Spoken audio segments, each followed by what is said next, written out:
എല്ലാ കൺവേർഷൻസും സെയിൽസ് അല്ല, എല്ലാ സെയിൽസും കൺവേർഷൻസും അല്ല. നമുക്ക് റീച്ച് കൂടുമ്പോൾ ഓഫ് കോഴ്സ് സിനിമയുടെ ആളുകൾ നമ്മളെ കോൺടാക്ട് ചെയ്യുന്നത്. സാന്ദ്ര തോമസും വിജയ് ബാബുവും ഞാനുമായിട്ട് അടുക്കാനും കാരണം ഇത്തരത്തിലൊരു വഴക്കാണ്. ആടെന്ന് പറയുന്ന സിനിമയുടെ ഏറ്റവും വലിയ നെഗറ്റീവ് റിവ്യൂ ഷെയർ പോയത് എൻ്റെ വെബ്സൈറ്റിൽ നിന്നാണ്. അതായത് ഏകദേശം 6000 പേരാണ് അന്നത്തെ ദിവസം ആർട്ടിക്കിൾ ഷെയർ ചെയ്ത്. 3-4 വർഷമൊക്കെ ലൈവായിട്ടിരിക്കുന്ന ക്യാമ്പയിൻസ് ഞാൻ കണ്ടിട്ടുണ്ട്. ഒരു ബിസിനസ്സുകാരനെ പോലെ ചിന്തിക്കണം, ഒരു ഓഡിയൻസിനെയും പോലെ ഒരു പെർഫോമൻസ് മാർക്കറ്റർ ചിന്തിക്കണം.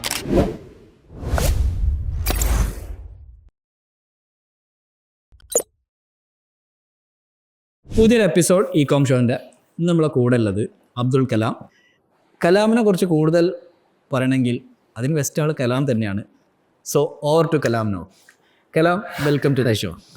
സോക്കോ എന്ന് പറഞ്ഞ WhatsApp marketing platform Shopify e-commerce സ്റ്റോഴ്സിന് വേണ്ടിയിട്ട് സ്പെഷ്യലി ഡിസൈൻഡ് സോഫ്റ്റ്വെയർ ആണ്. ഇതിൻ്റെ അകത്ത് ഫ്ലോ ഹിപ്പോ എന്ന ടൂൾ വെച്ചിട്ട് you can build any kind of automations. അവരെ ഡീറ്റെയിൽസ് ഡിസ്ക്രിപ്ഷനിൽ കൊടുക്കുന്നുണ്ട്. നമ്മളെ റെഫർ ചെയ്യാൻ മറക്കരുത്. You will get a special consideration. Over to the episode. എന്തൊക്കെയാണ് ചെയ്യുന്നത്? ബ്രീഫ് ചെയ്യൂ നിങ്ങളെ പറ്റി. ഞാൻ ഈ ഒരു ഡിജിറ്റൽ മാർക്കറ്റിംഗ് എന്ന് പറയുന്ന ഒരു കരിയറിലേക്ക് വന്നിട്ട് ഇപ്പോൾ ഏകദേശം 12 വർഷത്തോളമായി. ഞാൻ ഈ ഒരു ഫീൽഡിലേക്ക് സ്വന്തമായിട്ടൊരു കമ്പനി സ്റ്റാർട്ട് ചെയ്തിട്ട്, അതൊരു മൂവി പ്രൊമോഷൻ കമ്പനിയായിരുന്നു. ഓൺലൈൻ പീപ്സ് എന്നാണ് കമ്പനിയുടെ പേര്. അത് സ്റ്റാർട്ട് ചെയ്താണ് ഈ ഒരു ഇൻഡസ്ട്രിയിലേക്ക് വന്നത്. അത് സോഷ്യൽ മീഡിയ വഴി നമ്മൾ മൂവീസിനെ പ്രൊമോട്ട് ചെയ്യുക. അങ്ങനെ ഏകദേശം 100-150ഓളം സിനിമകൾ മലയാളത്തിലും തമിഴ്, കന്നഡ ചെയ്തിട്ടുണ്ട്. അവിടുന്ന് എനിക്ക് ഒരു ഡിജിറ്റൽ മാർക്കറ്റിംഗ് എന്ന് പറയുന്ന കരിയറിലൊരു ഫസ്റ്റ് ഓപ്പർച്യൂണിറ്റി തന്നത് കൊച്ചി ബേസ് ചെയ്തിട്ടുള്ള ലിനിക്കോ സൊല്യൂഷൻസ് എന്ന് പറയുന്ന ഒരു കമ്പനിയാണ്. അപ്പോൾ ഫസ്റ്റ് ജോബ് എപ്പോഴും എല്ലാവർക്കും ഒരു നല്ല മെമ്മറി ആയിരിക്കും. പക്ഷേ ആ ഒരു ഫസ്റ്റ് ജോബിൽ എനിക്ക് കിട്ടിയ എക്സ്പോഷർ എനിക്ക് അടുത്ത കാലത്ത് ഈ ഒരു കാലത്ത് ഒരു ഡിജിറ്റൽ മാർക്കറ്റിന് കിട്ടിയിട്ടുണ്ടാവില്ല. കാര്യം ക്ലയൻസിൻ്റെ പേര് പറയുന്നതിൽ എനിക്ക് കുഴപ്പമില്ല. ഷീമ ടി, VPS lake shore, NCR, Nirapara, പിന്നെ അതുപോലെ അജ്മി, ഇതുപോലെയുള്ള വലിയ ബ്രാൻഡ്സിന് വേണ്ടിയിട്ട്. കാര്യം അങ്ങനെയുള്ള ഏജൻസികൾ ഈ പറയുന്ന പോലുള്ള ബ്രാൻഡ്സ് വർക്ക് ചെയ്യുന്ന ആ സമയത്ത് വളരെ കുറവാണ്.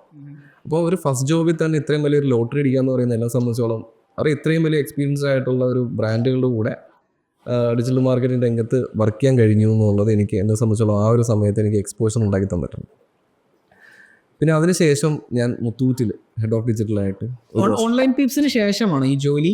ഓൺലൈൻ പീപ്സ് 2023 വരെ കണ്ടിന്യൂ ചെയ്യുന്നുണ്ട് പാരലലി.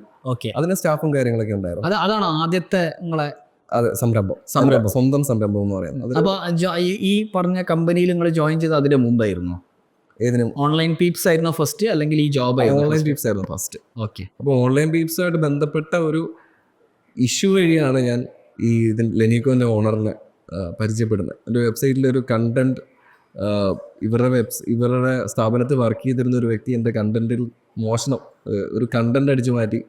അപ്പോൾ അത് ചോദ്യം ചെയ്യാൻ വേണ്ടി ഞാൻ ഇവരുടെ ഓഫീസ് നമ്പർ ഡയൽ ചെയ്ത് ആക്സിഡൻ്റലി ഇതിൻ്റെ ഓണറുമായിട്ട് പരിചയപ്പെടുകയാണ് ചെയ്തത്. അറിയാം, നമ്മുടെ മിക്ക റിലേഷൻഷിപ്പും ആളുകളുമായിട്ട് വഴക്കിട്ട് തുടങ്ങിക്കഴിഞ്ഞാൽ അത് ദൃഢമാവും. കറക്റ്റ്. അപ്പോൾ നമ്മൾ വഴക്കിട്ട് ഇപ്പോൾ ഒരു മോറോവർ അവർ എൻ്റെ ഒരു ബ്രദറും സിസ്റ്ററുമാണ്. ഇപ്പം ആ ഒരു കമ്പനിയുടെ ഫൗണ്ടേഴ്സ് സ്മിത ആൻഡ് സജീവ്. സജീവ് മോഹൻലാലിൻ്റെ IT മാനേജറും കൂടെ ആണ്.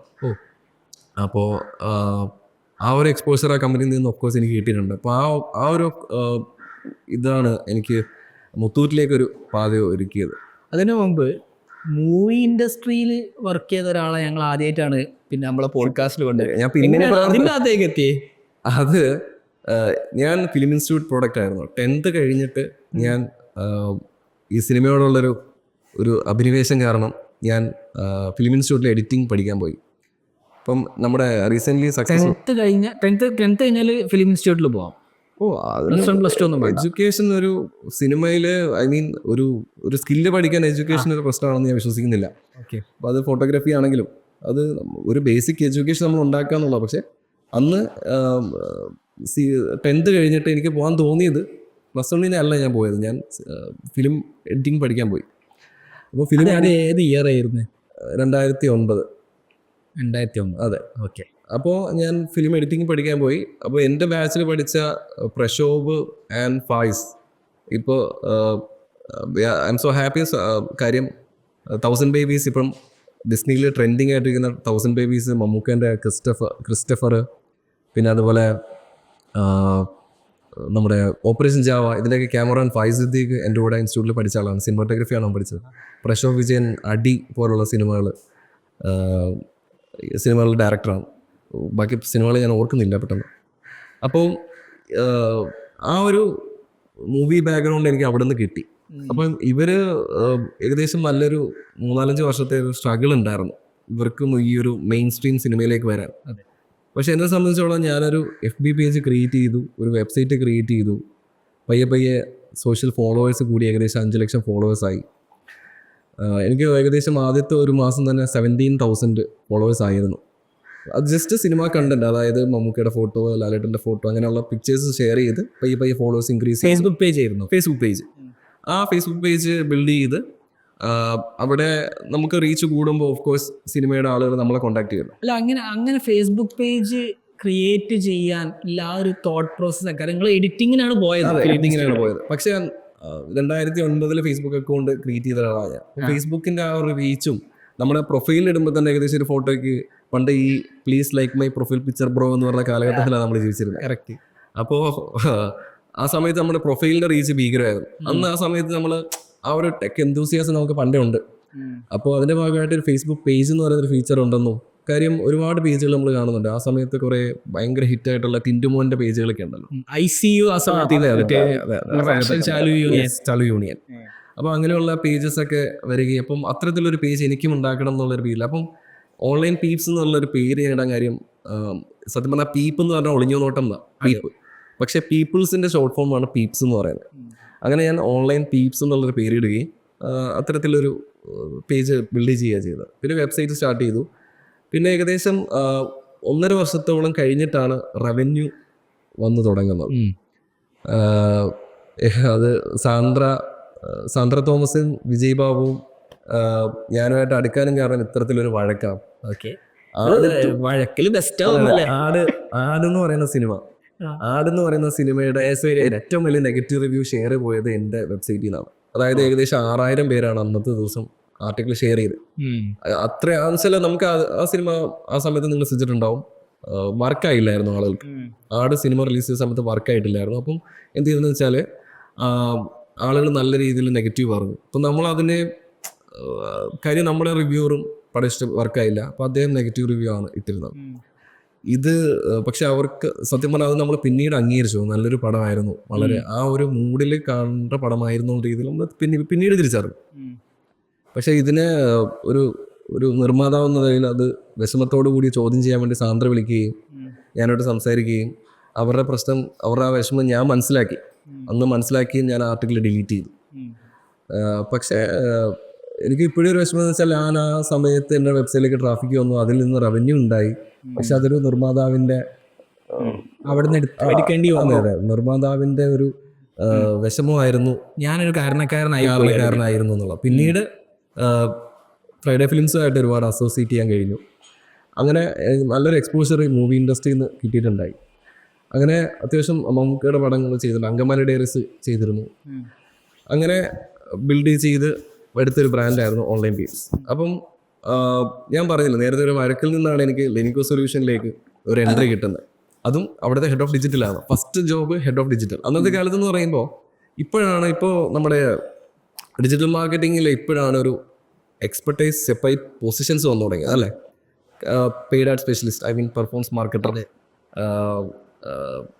SEO എക്സ്പേർട്ട്, അതെ, CRO ആൻഡ് മെഷർമെന്റ് അല്ലെങ്കിൽ അനലിറ്റിക്സ് എക്സ്പേർട്ട്, ഇത്തരത്തിലുള്ളൊരു സെപ്പറേറ്റ് പൊസിഷനുകളായിട്ട് തിരിക്കുന്നത്. ഇപ്പോൾ ഇൻസ്റ്റിറ്റ്യൂട്ടിൽ പഠിപ്പിക്കുകയാണെങ്കിലും ഓവറോൾ എല്ലാ കാര്യങ്ങളും പഠിക്കുകയും വേണമെങ്കിൽ ഒരു അഡ്വാൻസ് സെക്ഷൻ എന്നുള്ള രീതിയിൽ ഈ പറയുന്ന ഏതെങ്കിലും ഒന്നിൽ എക്സ്പെർട്ടൈസ് ചെയ്യുക. അതാണ് ഇപ്പോഴത്തെ രീതി.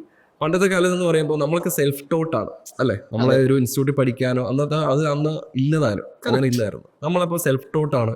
നമ്മളുടെ റിസോഴ്സ് എന്ന് പറയുന്നത് യൂട്യൂബും ഫോറങ്ങൾ, പഴയ ഫോറം, നമ്മൾ പണ്ടെല്ലാം ഫോറംസ് യൂസ് ചെയ്തിരുന്നത്. അതെ. അപ്പം ഫോറംസ് ഇൻഫർമേഷൻസ് ഗ്യാദർ ചെയ്യുക, യൂട്യൂബിൽ വീഡിയോ കാണുക, അല്ലെങ്കിൽ ഇങ്ങനെയുള്ള പഴയ ഗ്രൂപ്പുകളുണ്ട്. ഇപ്പം ഉദാഹരണത്തിന് ഓർക്കുഡ് ഗ്രൂപ്പുകൾ, പിന്നെ ലിങ്ക്ഡിൻ അത്ര വ്യാപകമല്ല. അപ്പോൾ നമുക്ക് എവിടെ നിന്നൊക്കെ ഇതിൻ്റെ ഇൻഫർമേഷൻസ് ഗ്യാദർ ചെയ്യാൻ പറ്റുമോ അതൊക്കെ ഒപ്പിക്കുക എന്നുള്ളതായിരുന്നു. ഫസ്റ്റ് തന്നെ എനിക്ക് ഈ പറയുന്ന പോലെ ഒരു ഹെഡ് ഓഫ് ഡിജിറ്റലായിട്ട് അവിടുത്തെ ടീമിനെ മാനേജ് ചെയ്യാൻ വേണ്ടിയിട്ട് എനിക്കിപ്പം അവർ ചിലപ്പോൾ നോക്കിയിട്ടുണ്ടാവുക എൻ്റെ expertise in social media marketing ആയിരിക്കും നോക്കിയിട്ടുണ്ടാവുക.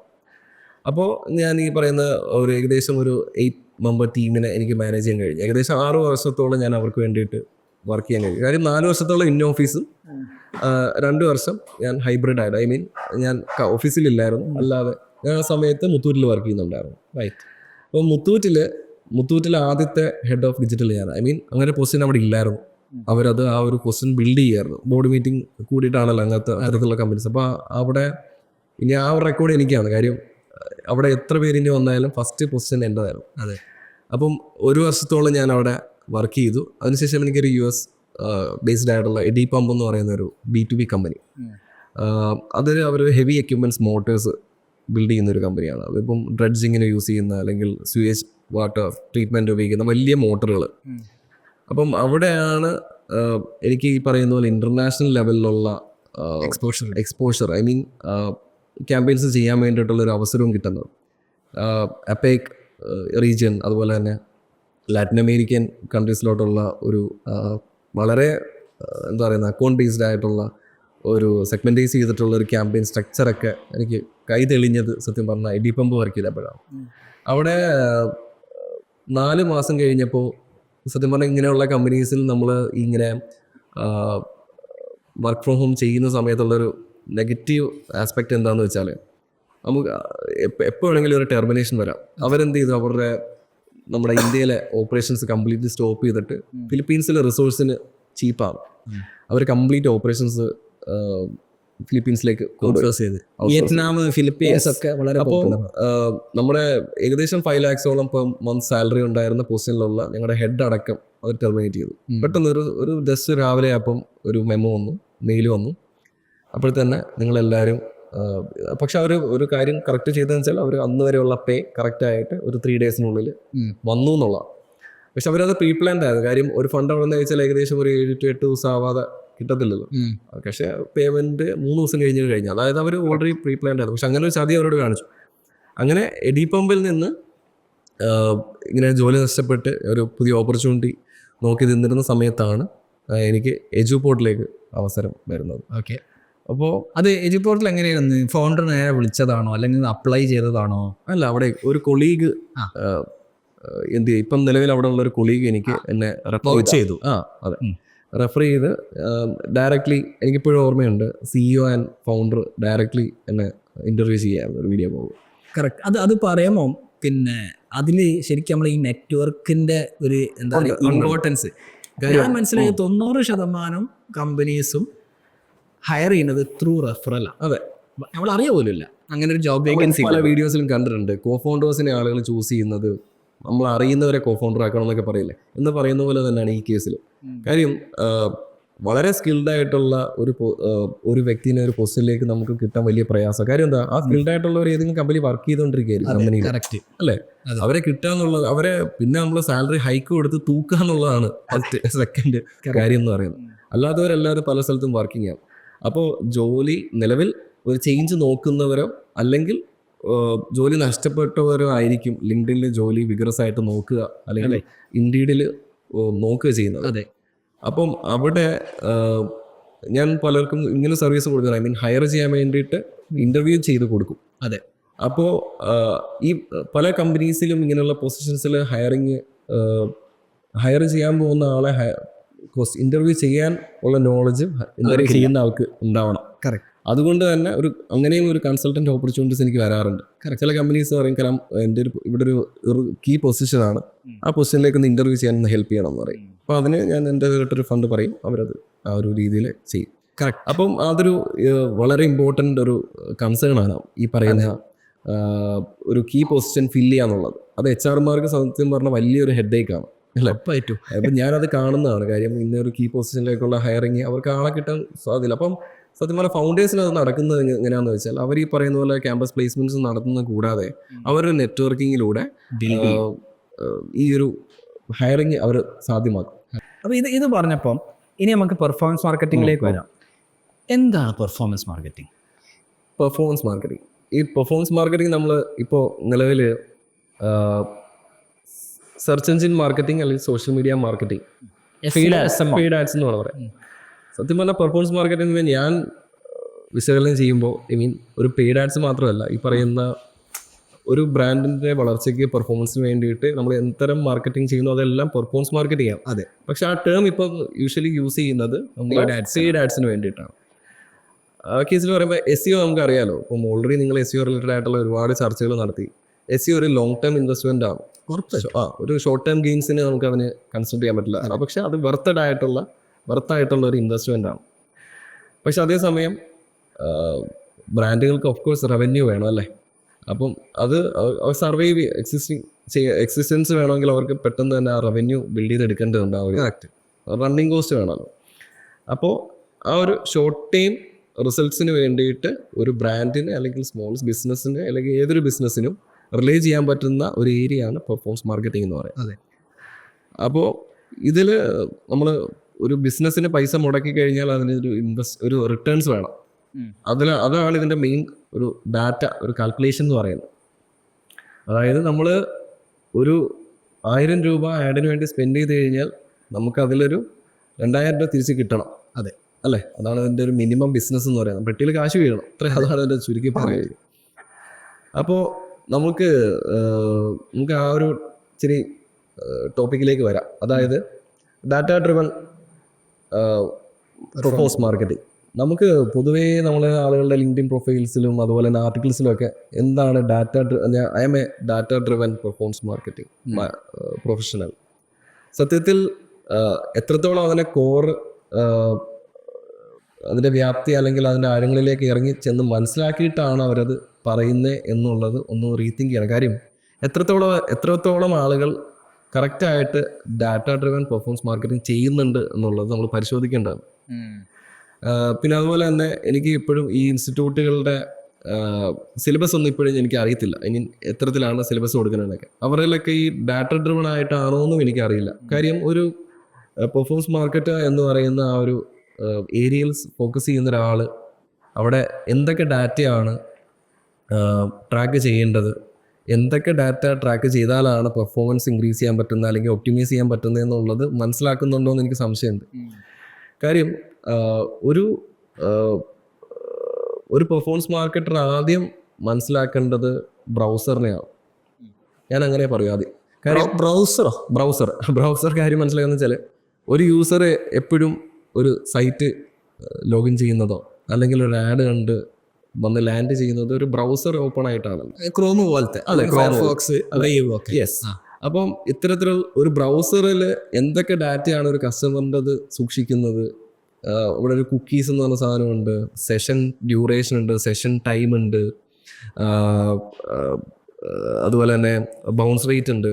ഇതൊക്കെ സംഭവിക്കുന്നത് ഈ പറയുന്ന ബ്രൗസറിലൂടെയല്ലേ. അപ്പം കുക്കീസ് സ്റ്റോറി നമ്മൾ ഗൂഗിൾ ചെയ്യുന്നുണ്ട്, ഫേസ്ബുക്ക് ചെയ്യുന്നുണ്ട്.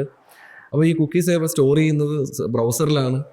അതുപോലെ തന്നെ ബ്രൗസർ ഒരു വ്യക്തി ബ്രൗസറിലെ കുക്കീസ് ഡിലീറ്റ് ചെയ്ത് കഴിഞ്ഞാൽ അതിന് സെക്കൻഡറി ഓപ്ഷൻ ഉണ്ടോ എന്നുള്ള ഒരുപാട് പോസിബിലിറ്റീസ് ഒരു പെർഫോമൻസ് മാർക്കറ്റർ അല്ലെങ്കിൽ ഒരു ഡിജിറ്റൽ മാർക്കറ്റർ അത് മനസ്സിലാക്കിയിരിക്കണം. അപ്പോൾ ടെക്നോളജി വേണം. കുറച്ച് കാര്യം ടെക്നോളജി വേണം എന്ന് പറയുന്ന കാര്യം എന്ന് വെച്ചാൽ ഇതെന്തിനാണ് ഈ ഒരു കുക്കീസ് യൂസ് ചെയ്യുന്നത്, ഇത്തരം ജൈൻസ് അല്ലെങ്കിൽ നമ്മുടെ വെബ്സൈറ്റുകൾ എന്തിനാണ് കുക്കീസ്. അതായത് ഷാനിപ്പോൾ എൻ്റെ വെബ്സൈറ്റിലേക്ക് വന്ന് അനലിറ്റിക്സിൽ ഇറ്റ്സ് എ ന്യൂ യൂസറായിട്ട് കാണിക്കും അല്ലേ, യൂസർ 1 ആയിട്ട് കാണിക്കും. ഷാൻ എന്ത് ചെയ്തു, കുക്കീസ് അല്ലെങ്കിൽ ബ്രൗസർ ഹിസ്റ്ററിയും കുക്കീസും ഡിലീറ്റ് ചെയ്തിട്ട് വീണ്ടും എൻ്റെ വെബ്സൈറ്റിലേക്ക് വന്നു കഴിഞ്ഞാൽ ഞാനൊരു UDP ഒരു കസ്റ്റമർ ഡാറ്റ പ്ലാറ്റ്ഫോം യൂസ് ചെയ്യാത്തിടത്തോളം ഷാൻ എൻ്റെ വെബ്സൈറ്റിലേക്ക് വന്നു കഴിഞ്ഞാൽ ന്യൂ യൂസറായിട്ട് വീണ്ടും കാണിക്കും. അതേസമയം ഷാൻ്റെ കയ്യിൽ കുക്കി ഉണ്ടെങ്കിൽ ഗൂഗിൾ ഐഡൻറ്റിഫൈ ആണ് അല്ലെങ്കിൽ FB ഐഡൻറ്റിഫൈ ആണ്, you are A returning customer. അതെ. അതേസമയം കസ്റ്റമർ ഡാറ്റ പ്ലാറ്റ്ഫോം ഇപ്പോൾ സെഗ്മെൻ്റ് എന്നൊക്കെ പറയുന്ന വെബ്സൈറ്റുകളാണ്. അങ്ങനെയുള്ള ഡാറ്റ പ്ലാറ്റ്ഫോം യൂസ് ചെയ്യുമ്പോൾ ഉള്ള ബെനിഫിറ്റ് എന്താണെന്ന് വെച്ചാൽ കുക്കീസ് ഈവൻ അവർ ഡിലീറ്റ് ചെയ്താൽ തന്നെ ഫസ്റ്റ് ഷാൻ വെബ്സൈറ്റ് വിസിറ്റ് ചെയ്തപ്പോൾ തന്നെ ഷാൻ്റെ ലോക്കൽ സ്റ്റോറേജിൽ ബ്രൗസറിന് ഒരു ലോക്കൽ സ്റ്റോറേജ് ഉണ്ട്. അവിടെ എന്ത് സേവ് ചെയ്യാണ്, അവരൊരു യുണീക്ക് ID സേവ് ചെയ്യും. അങ്ങനെ കുക്കീസിന് ഡിലീറ്റ് ചെയ്താൽ തന്നെ ഷാൻ റീവിസിറ്റ് ചെയ്യുമ്പോൾ അവരെന്ത് ചെയ്യും, ആ യുണീക്ക് ID യിലുള്ള ആളെ ഐഡൻറ്റിഫൈ ചെയ്യും, CDP ഐഡൻറ്റിഫൈ ചെയ്യും. ഗൂഗിളിന് എന്ത് ചെയ്യും, ആദ്യത്തെ പ്രയോറിറ്റി CDP-യിലാണ്, പിന്നെയാണ് കുക്കീസിലേക്ക്. അതെ അതെ. അപ്പം ഷാന പറയാണ്, ഗൂഗിളിനോട് പറയാണ്, ഇത് നേരത്തെ വന്നവനാണ്, ഈ വന്നവൻ അവൻ കുക്കി ഡിലീറ്റ് ചെയ്തിട്ട് വന്നതാണ്, ഇതാണ് ഇവൻ്റെ ID, അത് ആ കുക്കി അന്നത്തെ കുക്കി ഹിസ്റ്ററി പറഞ്ഞു വെച്ചിട്ട് ഇവൻ ആണെന്ന് അവിടെ പോയിന്റ് ഔട്ട് ചെയ്യുന്നു. അപ്പം ആ ഒരു സെയിം കസ്റ്റമറിനെ നമുക്ക് ഐഡൻറ്റിഫൈ ചെയ്തു. ഇത് പിന്നെ പലപ്പോഴും നമ്മൾ മനസ്സിലാക്കേണ്ട കാര്യം എന്ന് വെച്ചാൽ ഈ പിക്സൽസ് ഇംപ്ലിമെൻറ്റേഷൻ ഉണ്ടല്ലോ. അപ്പം ഗൂഗിളിൻ്റെ പിക്സൽസ് ആണ്, GA4-ൻ്റെ പിക്സൽസ് ആണെങ്കിലും ഈ പറയുന്ന FBയുടെ മെറ്റാ പിക്സൽസ് ആണെങ്കിലും ഒരു ആഡ് ബ്ലോക്കർ ഉണ്ടെങ്കിൽ ട്രിഗർ ആവില്ല അല്ലേ. അപ്പോൾ നമുക്ക് അതിനെ എങ്ങനെ ടാക്കിൾ ചെയ്യാം? ഐ മീൻ നമുക്കൊരു ആഡ് നമ്മൾ റൺ ചെയ്യാണ് ഗൂഗിളിൽ, ആ ആഡിൽ എൻഗേജ് ചെയ്ത് വരുന്ന ഒരു യൂസർ തൻ്റെ ലാൻഡിങ് പേജിലേക്ക് വരികയാണ് അല്ലേ. നമ്മളാണ് അഡ്വർടൈസർ, നമ്മുടെ ലാൻഡിങ് പേജിലേക്ക് വരാം. ലാൻഡിങ് പേജ് പറയുമ്പോൾ നമ്മൾ ആ വെബ്സൈറ്റിൽ ലാൻഡിങ് പേജിലേക്ക് വരാം. അപ്പോൾ നമ്മൾ അവരുടെ പ്ലാറ്റ്ഫോമിൽ, നമ്മൾ ഇപ്പം അവരുടെ പ്ലാറ്റ്ഫോം എന്ന് പറയുമ്പോൾ യൂട്യൂബിലായിരിക്കും ആഡ് കൊടുത്തിട്ടുണ്ടാവുക, അല്ലെങ്കിൽ നമ്മൾ ആപ്പിലായിരിക്കും, എവിടെ ആയിക്കോട്ടെ, ഡിസ്പ്ലേ ആഡ് എന്തോ ആയിക്കോട്ടെ, അത് അവരുടെ പ്ലാറ്റ്ഫോമാണ്, അവരുടെ ഏരിയ ആണ്. നമ്മളവിടെ മൗസ് അനക്കി അവന്മാരറിയും അല്ലേ. പക്ഷെ അവിടെ നിന്ന് വിട്ട് നമ്മുടെ ലാൻഡിങ് പേജിലേക്ക് വരുമ്പോൾ അത് നമ്മുടെ ഏരിയ ആണ്. അവർക്ക് എത്രത്തോളം ഇൻസൈറ്റ് അതിൽ കിട്ടുമെന്നുള്ളത് സംശയമാണ്. അപ്പോൾ നമ്മൾ ഇത്തരത്തിലുള്ള പിക്സൽസ് യൂസ് ചെയ്യുമ്പോൾ അവർ നമ്മുടെ വെബ്സൈറ്റിലും അവിടുന്ന് വന്നവനെ നമ്മൾ ഇവിടെയും ട്രാക്ക് ചെയ്യണം അല്ലേ.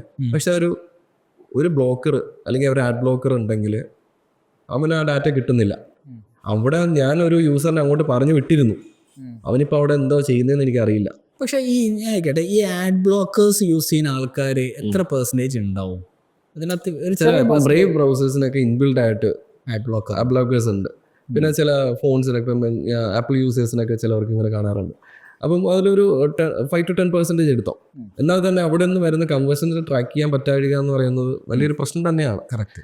അപ്പോൾ ഈ പറയുന്ന അതിനെങ്ങനെ സൊല്യൂഷൻ എന്ന് പറഞ്ഞു കഴിഞ്ഞാൽ, ഞാൻ പറഞ്ഞില്ലേ, നമ്മുടെ എന്ത് ആക്ടിവിറ്റിയാണ് ഒരു ആഡിൽ നിന്ന് നമ്മുടെ വെബ്സൈറ്റിലേക്ക് വരുന്ന ട്രാഫിക്ക് എന്ത് ആക്ടിവിറ്റിയാണ് ചെയ്യാൻ കഴിയുന്നില്ല എന്ന് ട്രാക്ക് ചെയ്യാൻ പറ്റാഴിക ഉണ്ടെങ്കിൽ അതൊരു വലിയ പ്രശ്നം തന്നെ.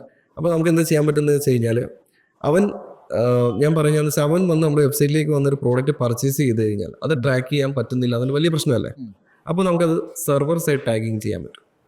സെർവർ സൈഡ് ടാഗിങ് എന്ന് പറയുമ്പോൾ ഇപ്പം ഗൂഗിളിൻ്റെ നമ്മൾ ഫസ്റ്റ് പാർട്ടി ഡാറ്റയാണ്. അപ്പം ഫസ്റ്റ് പാർട്ടി ഡാറ്റ എന്താണെന്നുള്ളത് ഞാൻ പറയാം.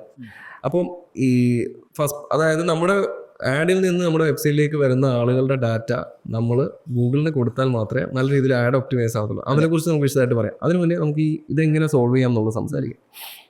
ഈ ആഡ് ബ്ലോക്കേഴ്സിനെയൊക്കെ ബൈപ്പാസ് ചെയ്യുന്ന ഒരു വഴിയുണ്ട്. അതായത് നമ്മൾ വെബ്സൈറ്റിലേക്ക് ഒരു ട്രാഫിക് വന്നു കഴിഞ്ഞാൽ ആഡ് ബ്ലോക്കേഴ്സ് ചെയ്യുന്നത് നമ്മുടെ തേർഡ് പാർട്ടി ഒരു പ്ലഗിനാണ്, അല്ലെങ്കിൽ മെറ്റാ പിക്സലാണ് നമ്മൾ യൂസ് ചെയ്തിരിക്കുന്നത് അല്ലേ. അതുകൊണ്ട് തന്നെ അവരവിടെ ട്രാക്ക് ചെയ്യുമ്പോൾ ബ്രൗസർ പറയാണ്, ഇവൻ xyz.com-ലേക്കല്ലേ വന്നിരിക്കുന്നത്, ഗൂഗിൾ എന്തിനാണ് ഇവൻ്റെ യൂസറിൻ്റെ ഡാറ്റ ട്രാക്ക് ചെയ്യുന്നത്, ബ്ലോക്ക് ചെയ്യും. മെറ്റേന്ന് വരുന്ന ട്രാഫിക്കും ഇവൻ xyz.com-ലല്ലേ വന്നേ, ഇവരെന്തിനാണ് എന്തിനാ ഇവിടെ കിടന്ന് കളിക്കുന്നത്, അവനെയും ബ്ലോക്ക് ചെയ്യും. ഈസി ആയിട്ട് മനസ്സിലാക്കാൻ iOS-ല് കംപ്ലീറ്റ് ബ്ലോക്ക്ഡാ. ആപ്പിലേക്ക് വന്നു കഴിഞ്ഞാൽ ഒരുവിധ ആൾക്കാരൊക്കെ എന്നെ ട്രാക്ക് ചെയ്യേണ്ടതാണ് കൊടുക്കുന്നത്. പക്ഷേ ഇത് സോൾവ് ചെയ്യാൻ പറ്റുന്നത് എങ്ങനെയാണെന്ന് വെച്ചാൽ സെർവർ സൈഡ് ടാഗിങ്. അതായത് നമ്മൾക്ക് തന്നെ ഒരു സെർവർ സെറ്റ് ചെയ്യാം. അതായത് അവിടെ അതായത് നമ്മളൊരു തേർഡ് പാർട്ടി ആയിട്ടുള്ള, നമ്മുടെ വെബ്സൈറ്റ് വെച്ച് നോക്കുമ്പോൾ തേർഡ് പാർട്ടി ആയിട്ടുള്ള ഗൂഗിളോ മെറ്റോ ചെയ്യുന്ന ട്രാക്കിംഗ് നമുക്ക് തന്നെ ചെയ്യാം. അതായത് നമ്മുടെ വെബ്സൈറ്റിലേക്ക് വന്ന ആളുടെ സെഷൻ ടൈം അല്ലെങ്കിൽ അവൻ്റെ കുക്കീസ് കാര്യങ്ങളെല്ലാം നമുക്ക് എന്ത് ചെയ്യാം, നമ്മുടെ സെർവർ സൈഡിൽ. ഇപ്പം ഉദാഹരണത്തിന് മെറ്റയുടെ കാര്യം പറയുകയാണെങ്കിൽ സ്റ്റേപ്പ് എന്ന് പറയുന്ന ഒരു പ്ലാറ്റ്ഫോം ഉണ്ട്. സ്റ്റേപ്പൊക്കെ നമുക്ക് യൂസ് ചെയ്യാം. അത് മെറ്റ തന്നെ റെക്കമെൻഡ് ചെയ്യുന്ന ഒരു ബ്രാൻഡാണ്. ഓക്കെ. അപ്പോൾ നമ്മൾ ഫോർ എക്സാമ്പിൾ ഇപ്പോൾ സാസ് പ്ലാറ്റ്ഫോംസ് ആയിരിക്കുമല്ലോ കൂടുതൽ യൂസ് ചെയ്യാം. ഇപ്പം ഷോപ്പിഫൈ ആണ് വേൾഡിലെ ഏറ്റവും ബിഗസ്റ്റ് ഇ-കൊമേഴ്സ് പ്രൊവൈഡർ. അപ്പോൾ അതിൽ സ്റ്റേപ്പിൻ്റെ പ്ലഗിൻ ഇൻസ്റ്റാൾ ചെയ്യലാണോ? യെസ്, അതിനകത്ത് സ്റ്റേപ്പ് ഉണ്ട്. പക്ഷെ പലർക്കും അത് അറിയില്ല. എനിക്ക് ഒന്ന് കീ പ്ലേയേഴ്സിന് പോലും അത് അറിയില്ല. സെർവർ സൈഡ് എനിക്കൊന്ന് ടാഗിങ് ഞാൻ ഇപ്പം ആദ്യമായിട്ട് കേൾക്കുക. സെർവർ സൈഡ് ടാഗിങ് എന്ന് പറയുമ്പോൾ അത് ഈ പറയുന്ന പോലെ ബ്ലോക്കേഴ്സ് ഒന്നും അതിൽ എഫക്റ്റ് ചെയ്യത്തില്ല. നമുക്ക് ഈ പറയുന്ന രീതിയിൽ സ്റ്റേപ്പ് ഇൻ്റഗ്രേറ്റ് ചെയ്തിട്ട് നമ്മൾ ചെയ്ത് കഴിഞ്ഞാൽ അതിനകത്ത് പ്രോസസ്സ് എങ്ങനെയാണെന്ന് വെച്ചാൽ നമ്മുടെ വെബ്സൈറ്റിൽ നടക്കുന്ന കീ ഇവൻസും അതുപോലെ തന്നെ യൂസർ ഡാറ്റ നമ്മുടെ സെർവറിൽ, നമ്മുടെ അണ്ടറിലുള്ള സെർവറിൽ സ്റ്റോർ ചെയ്യുന്നു.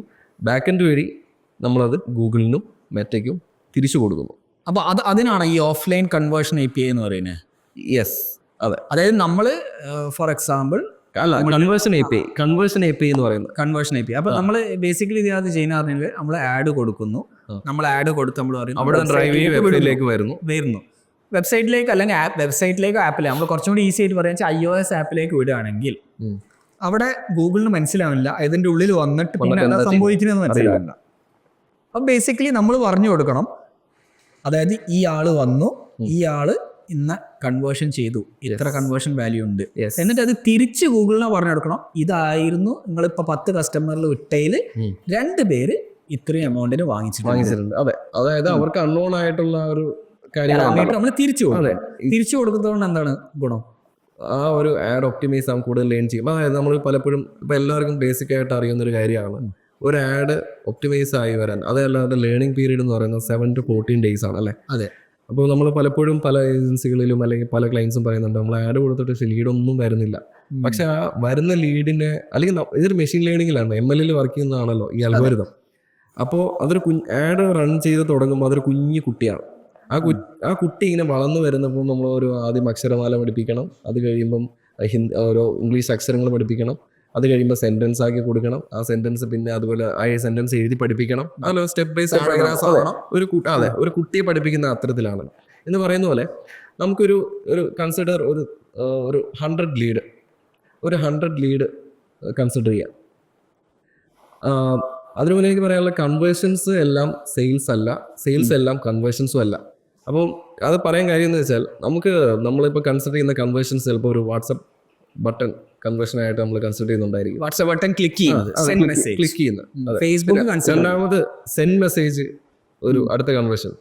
പിന്നെ സബ്മിറ്റ് ബട്ടൺ, മുകളിലത്തെ കോൺടാക്ടസ് ബട്ടൺ ക്ലിക്ക് ചെയ്യുന്ന ഒരു കൺവേർഷൻ ആയിട്ട്. അതൊക്കെ നമ്മൾ ശ്രദ്ധിക്കണം എന്തിനൊക്കെയാണ് കൺവേർഷൻ ആയിട്ട് കൺസിഡർ ചെയ്യേണ്ടതെന്നുള്ള കാര്യങ്ങൾ. ലീഡ് ഫോം സബ്മിറ്റ് ചെയ്യുന്ന ഒരു കൺവേർഷൻസ് ആണ്. ഇതിലെ നമുക്ക് കൺവേർഷൻസ് ഈ പറയുന്ന മെറ്റയിലോ അല്ലെങ്കിൽ ഗൂഗിളിലോ അത്തരത്തിൽ കാണിക്കുകയും നമുക്ക് സെയിൽസ് ഇല്ലതാണ്. ഐ മീൻ സെയിൽസ് ചിലപ്പം 100 സെയിൽസ് നടക്കുന്നുണ്ടായിരിക്കും, അത് വെറും 3-4 സെയിൽസ് ആയിരിക്കും ചിലപ്പോൾ ആഡിൽ നിന്ന് വന്നിട്ടുണ്ടാവും. ആ ആട്രിബ്യൂഷൻ നമുക്ക് കറക്റ്റ് മെഷർ ചെയ്യാൻ കഴിയണം. അപ്പോൾ ഇതിലൊരു നെഗറ്റീവ് ഈ ഓഫ്ലൈൻ കൺവേർഷൻസ് നമ്മൾ ഇൻ്റഗ്രേറ്റ് ചെയ്യാത്തില്ലെങ്കിലുള്ള കുഴപ്പം എന്താണെന്ന് വെച്ചാൽ ഈ പറയുന്ന ക്യാമ്പയിൻസ് ലൈവായിരുന്ന ക്യാമ്പയിൻസിൽ നിന്ന് കുറച്ച് ട്രാഫിക് നമുക്ക് വെബ്സൈറ്റിലേക്ക് വരികയും അവിടെ പർച്ചേസ് നടക്കുകയും ചെയ്തു. അതെ. അപ്പോൾ ഈ CRM നമ്മൾ ഈ പറയുന്ന ഓഫ്ലൈൻ കൺവേർഷൻസ് ഇൻ്റഗ്രേറ്റ് ചെയ്തില്ലെങ്കിലുള്ള പ്രശ്നം എന്ന് വെച്ചാൽ നമ്മുടെ വെബ്സൈറ്റിൽ നിന്ന് നമുക്ക് ലീഡ് അവർ തന്നു, ആ ലീഡ് കൺവേർട്ട് ആയോ ഇല്ല എന്നുള്ള ഇൻഫർമേഷൻ നമ്മൾ തിരിച്ച് ഗൂഗിളിനോട് പറയുന്നില്ല, അല്ലെങ്കിൽ മെറ്റയോട് പറയുന്നില്ല. കറക്റ്റ്. അതേസമയം നമ്മൾ CRM ഇൻ്റഗ്രേഷൻ ഓഫ്ലൈൻ കൺവേർഷൻസ് നമ്മൾ സെറ്റ് ചെയ്തിട്ടുണ്ടെങ്കിൽ നമുക്ക് അവിടുന്ന് കൺവേർഷൻസ് നമ്മൾ CRM വന്നു, ലീഡ്സ് വന്നു. ഈ ലീഡ്സ് GCL ID കേട്ടിട്ടുണ്ടാവുമല്ലോ, അതായത് ഗൂഗിൾ ക്ലിക്ക് ഐഡൻറ്റിഫയർ. നമ്മളൊരു ഗൂഗിൾ ആഡ്സിൽ നിന്ന് ഒരു ക്യാമ്പയിനിലൂടെ ഒരു ലീഡ് വന്നു കഴിഞ്ഞാൽ അത് ടാഗ്ഡ് ആയിരിക്കും. അതായത് എങ്ങനെ എനേബിൾ ചെയ്യാന്ന് വെച്ചാൽ അത് അറിയാത്തവർക്കും കൂടെ പറയാം. അക്കൗണ്ട് സെറ്റിംഗ്സിൽ ഓരോ ക്യാമ്പയിൻ്റെ അക്കൗണ്ട് സെറ്റിംഗ്സിൽ പോയിട്ട് ഓട്ടോ ടാഗിംഗ് എന്ന് പറയുന്ന സാധനം എനേബിൾ ചെയ്യാം. ഇപ്പം CRM ഇൻ്റഗ്രേഷൻ ഉണ്ടെങ്കിൽ FBയിലാണെങ്കിൽ SBCL ID, FBCL യെസ്. അപ്പോൾ അവിടെ അത് എനേബിൾ ചെയ്യുമ്പോൾ ഗുണം എന്താണെന്ന് വെച്ചാൽ എല്ലാവർക്കും യൂണീക്ക് ഐഡിയ. അപ്പം ഷാൻ പറഞ്ഞ പോലെ കറക്റ്റാണ്, ഒരു യൂണീക്ക് ഐഡിയ ആണ്. അപ്പം അവിടെ നിന്ന് ഒരു ലീഡ് എൻ്റെ CRM വരുമ്പോൾ ആ GCL ID അവിടെ ടാഗ്ഡ് ആവും. അപ്പോൾ അത് അവിടെ കൺവേർട്ടായി എന്ന് വിചാരിക്കുക. CRM കൺവേർട്ടായി, അതായത് നമ്മുടെ ലീഡ് സ്റ്റേജ് കൺവേർട്ടഡ്, പെയ്ഡ്. മനസ്സിലായി. ഈ ഡാറ്റ CRM നിന്ന് ഗൂഗിളിന് തിരിച്ചു പോകും. ബേസിക്കലി നമ്മുടെ കേസിൽ e-commerce വെബ്സൈറ്റിൽ നിന്ന് നമ്മൾ തിരിച്ചു വിടുന്നു. അതെ, കൺവേർഷൻ വെച്ച് നിങ്ങളുടെ ആഡിൽ എൻഗേജ് ചെയ്ത് എൻ്റെ വെബ്സൈറ്റിലേക്ക് വന്ന ആ ഒരു യൂസർ പർച്ചേസ് ചെയ്തു. അപ്പോൾ അവർ ആ ഒരു FBയിൽ മെറ്റയിൽ പറയുകയാണെങ്കിൽ കസ്റ്റമർ മാച്ച് ഇവന്റ്, അത് സക്സസ് ആയിട്ട് ഡാറ്റ അങ്ങോട്ട് കൊടുക്കുമ്പോൾ ML ലേൺ ചെയ്യാണ്. ഓക്കെ, ഇവനെപ്പോലുള്ള ഈ തരത്തിലുള്ള ഓഡിയൻസിനെയാണ് കൂടുതൽ ഞാൻ ടാർഗറ്റ് ചെയ്യേണ്ടത്. അതേസമയം നമ്മൾ നിലവിലിപ്പോൾ ഈ പറയുന്ന ഓഫ്ലൈൻ കൺവേർഷൻസ് ഡാറ്റ ഇൻ്റഗ്രേറ്റ് ചെയ്യാത്തിടത്തോളം എന്താ ഇപ്പോൾ സംഭവിക്കുന്നത് വെച്ചാൽ എനിക്കൊരു 10 ലീഡ് വന്നു. ആ ഒരു 10 ലീഡിൽ ക്വാളിറ്റി ഉള്ളതുണ്ട്, ഇല്ലാത്തതുണ്ട്. അപ്പോൾ ഈ 10 ലീഡ് വന്നു, അതായത് ആ ഒരു ആഡ് കണ്ട് എൻഗേജ് ചെയ്ത ആളുകളെ തന്നെയാണ് കൂടുതൽ അത്തരത്തിലുള്ള അത്തരത്തിലുള്ള ഇൻട്രസ്റ്റ് ഉള്ള ആളുകളെ ക്യാമ്പയിൻ കാണിക്കുകയും അവിടെ ഈ പറയുന്ന ലീഡ്സ് വരും. പക്ഷേ ക്വാളിഫൈഡ് ലീഡ്സ്, അതായത് ഈ പറയുന്ന നമ്മുടെ ഓഫ്ലൈനിൽ ചിലപ്പോൾ അതൊരു വാക്കിൻസ് ആയിട്ടായിരിക്കും. അപ്പം വാക്കിൻസ് ആയിട്ട് വരുമ്പോൾ നമ്മൾ വന്ന കസ്റ്റമറിൻ്റെ തന്നെ പേരും ഫോൺ നമ്പർ ഇമെയിൽ അഡ്രസ്സും വരും. ആ ഇമെയിൽ അഡ്രസ്സ് നമ്മൾ CRM-ലേക്ക് ആഡ് ചെയ്യുമ്പോഴും അവിടെ അങ്ങോട്ടേക്ക് പാസ് ചെയ്യുന്നുണ്ട്. കറക്റ്റ്. അപ്പോൾ അങ്ങനെയും ഈ പറയുന്ന കൺവേർഷൻസ് സംഭവിക്കുന്നുണ്ട് എന്നുള്ളത് അവരറിഞ്ഞാൽ മാത്രമേ അവർക്ക് കറക്റ്റായിട്ടുള്ള ഇതുപോലെ പർച്ചേസിങ് പവറുള്ള ആ ഒരു യൂണീക്ക് ഓഡിയൻസിലായിട്ട് കറക്റ്റ് അവർക്ക് ലേൺ ചെയ്ത് അത് സെർവ് ചെയ്യാൻ പറ്റും. അതായത് ബേസിക്കലി നമുക്ക് ഒരാൾ ഒരു 100 കസ്റ്റമറെ കൊണ്ടുപോകുമ്പോൾ നമ്മൾ ആളോട് തിരിച്ചു പറയുകയാണ് ഈ 100 കസ്റ്റമറിൽ ഇതാണ് ഈ 10 കസ്റ്റമേഴ്സാണ് നമ്മളടുത്ത് വാങ്ങിച്ചത്, ഇങ്ങനത്തെ കസ്റ്റമേഴ്സിനെ കൂടുതലുണ്ടോ, ബാക്കിയുള്ള 90 ഞങ്ങൾ ഇതാണ് ബേസിക്കലി ചെയ്യുന്നത്. അപ്പോൾ നമ്മൾ ഇപ്പോൾ സെർവർ സൈഡ് ടാഗിങ്ങിൻ്റെ കാര്യം കൂടുതൽ പറയുകയാണെങ്കിൽ ഇപ്പോൾ മെറ്റയ്ക്ക് മാത്രമല്ല, ഇപ്പോൾ ഗൂഗിളിൻ്റെ GA4 തന്നെ പിക്സൽസ് ഈ പറയുന്ന സെർവർ സൈഡ് ഉണ്ട്. പിന്നെ അതുപോലെ തന്നെ ഗൂഗിൾ ടാഗ് മാനേജറിൻ്റെയും സെർവർ സൈഡ് ടാഗിങ് ഉണ്ട്. അപ്പോൾ ഇത് കൃത്യമായിട്ട് ഈ ടാഗിങ്ങും ചെയ്ത് ഈ പറയുന്ന CRM ഇൻ്റഗ്രേഷൻ ഓഫ്ലൈൻ കൺവേർഷൻസ് ട്രാക്കിങ്ങും ചെയ്ത് കഴിഞ്ഞാൽ നിങ്ങളുടെ ക്യാമ്പയിൻ പറക്കും. സീരിയസ്ലി പറയാം. കാര്യം നമ്മൾ ഈ പറയുന്ന ക്യാമ്പയിൻസിന് പറയുകയാണ്, അല്ലെങ്കിൽ ഈ ഒരു സിസ്റ്റത്തിന് പറഞ്ഞു കൊടുക്കുകയാണ്, ഇത്തരത്തിൽ നിങ്ങൾ തന്നിരുന്ന ലീഡ്സിൽ നിന്ന് ഈ ഒരു n നമ്പർ ഓഫ് ലീഡ്സ് കൺവേർട്ടായി, ഇതാണ് കൺവേർട്ട് ആയവരുടെ ലിസ്റ്റ്. അപ്പം നമ്മൾ അനാവശ്യമായിട്ട് ഇന്നാ പിടിച്ചോ. അപ്പോൾ അവരെന്ത് ചെയ്തു, ആ ഒരു കറക്റ്റ് ഓഡിയൻസിലോട്ട് മാത്രമായിട്ട് ചുരുങ്ങുകയും ആ ഒരു നമുക്കിപ്പോൾ ഈവൻ പലർക്കും അറിയാത്ത കാര്യമുണ്ട്, ഷാൻ ചെയ്യുന്നുണ്ടോയെന്ന് എനിക്കറിയില്ല, കസ്റ്റമർ ഇവൻറ്റ്സ്. ഇപ്പം 3 പ്രൊഡക്റ്റുകൾ കാർട്ടിലേക്ക് ആഡ് ചെയ്ത യൂസേഴ്സ്, അതുപോലെ തന്നെ 4 പ്രൊഡക്റ്റ് ആഡ് ചെയ്ത യൂസേഴ്സ്, 6 പ്രൊഡക്റ്റ് ആഡ് ചെയ്ത യൂസേഴ്സ്, ഇവരെന്നിട്ട് ചെക്കൗട്ട് ചെയ്യാതെ സൈറ്റിൽ നിന്ന് പോയി. അപ്പോൾ അങ്ങനെ അബാൻഡൻ കാർട്ടായി അല്ലേ. അപ്പോൾ ആ നമ്മളോട് കസ്റ്റം ഇവൻറ്റ്സ് FBയിൽ യൂസ് ചെയ്യുകയാണെങ്കിൽ വി ക്യാൻ ആക്ച്വലി റീമാർക്കറ്റ് ദാം. അതായത് 6 പ്രോഡക്റ്റുകൾ അതായത് വലിയൊരു എമൗണ്ട് ആയിരിക്കും, 2 പ്രോഡക്റ്റ് നമ്മൾ ചെറിയ എമൗണ്ട് ആയിരിക്കും. ആ 6 പ്രോഡക്റ്റ് കാർട്ടിലേക്ക് ആഡ് ചെയ്ത ആളുകളെ നമുക്ക് റീടാർഗറ്റ് ചെയ്യാം ആ ഇവന്റ് ട്രാക്ക് ചെയ്യുന്നുണ്ടെങ്കിൽ. കറക്റ്റ്. ഒരാൾ രാവിലെ വിളിച്ചിട്ട് നമ്മളെ ക്ലയൻറ്റ് വിളിച്ചിട്ട് അറിയും ഇന്ന് തന്നെ ആഡ് റൺ ചെയ്യണം, എന്താണ് അതിലൊക്കെ ഒരു ലോജിക്ക് ഉണ്ടോ? ഇന്ന് തന്നെ ആഡ് റൺ ചെയ്യുന്നതിന് അല്ല, ഞാൻ പറഞ്ഞില്ല, ഒരു ഡിജിറ്റൽ മാർക്കറ്ററിന് സത്യം പറഞ്ഞാൽ ഒരു ക്യാമ്പയിൻ സെറ്റ് ചെയ്യാൻ ഒരു എങ്ങനെ പോയാലും ഒരു 3 to 4 hours എടുക്കണം. കാര്യം എന്ന് വെച്ചാൽ ഞാൻ ബെയർ മിനിമം പറഞ്ഞു കേട്ടോ, ഒരു ദിവസം എടുത്ത് ചെയ്യുന്നതിലൊന്നും ഞാൻ തെറ്റ് പറയത്തില്ല. അത് അവരുടെ റിക്വയർമെൻ്റ് അനുസരിച്ച് നമുക്കൊരു ക്യാമ്പയിൻ, ഞാൻ പേഴ്സണലി ചെയ്യുന്ന ഒരു ക്യാമ്പയിനെ സംബന്ധിച്ചോളം ഒരു ക്യാമ്പയിൻ സെറ്റ് ചെയ്യുമ്പോൾ ഫസ്റ്റ് ഓഫ് ഓൾ അവരുടെ റിസർച്ച് ആവശ്യമുണ്ട്. നമുക്ക് ഈ പറയുന്ന കീവേഡ് റിസർച്ച് മാത്രമല്ല, നമ്മൾ ആരിലേക്കാണ് ആ ഒരു ക്യാമ്പയിൻ ചെയ്യാൻ പോകുന്നത് എന്നുള്ളൊരു വ്യക്തമായിട്ടുള്ള ഐഡിയ നമുക്ക് ക്യാമ്പയിൻ ചെയ്യുന്നതിന് മുന്നേ.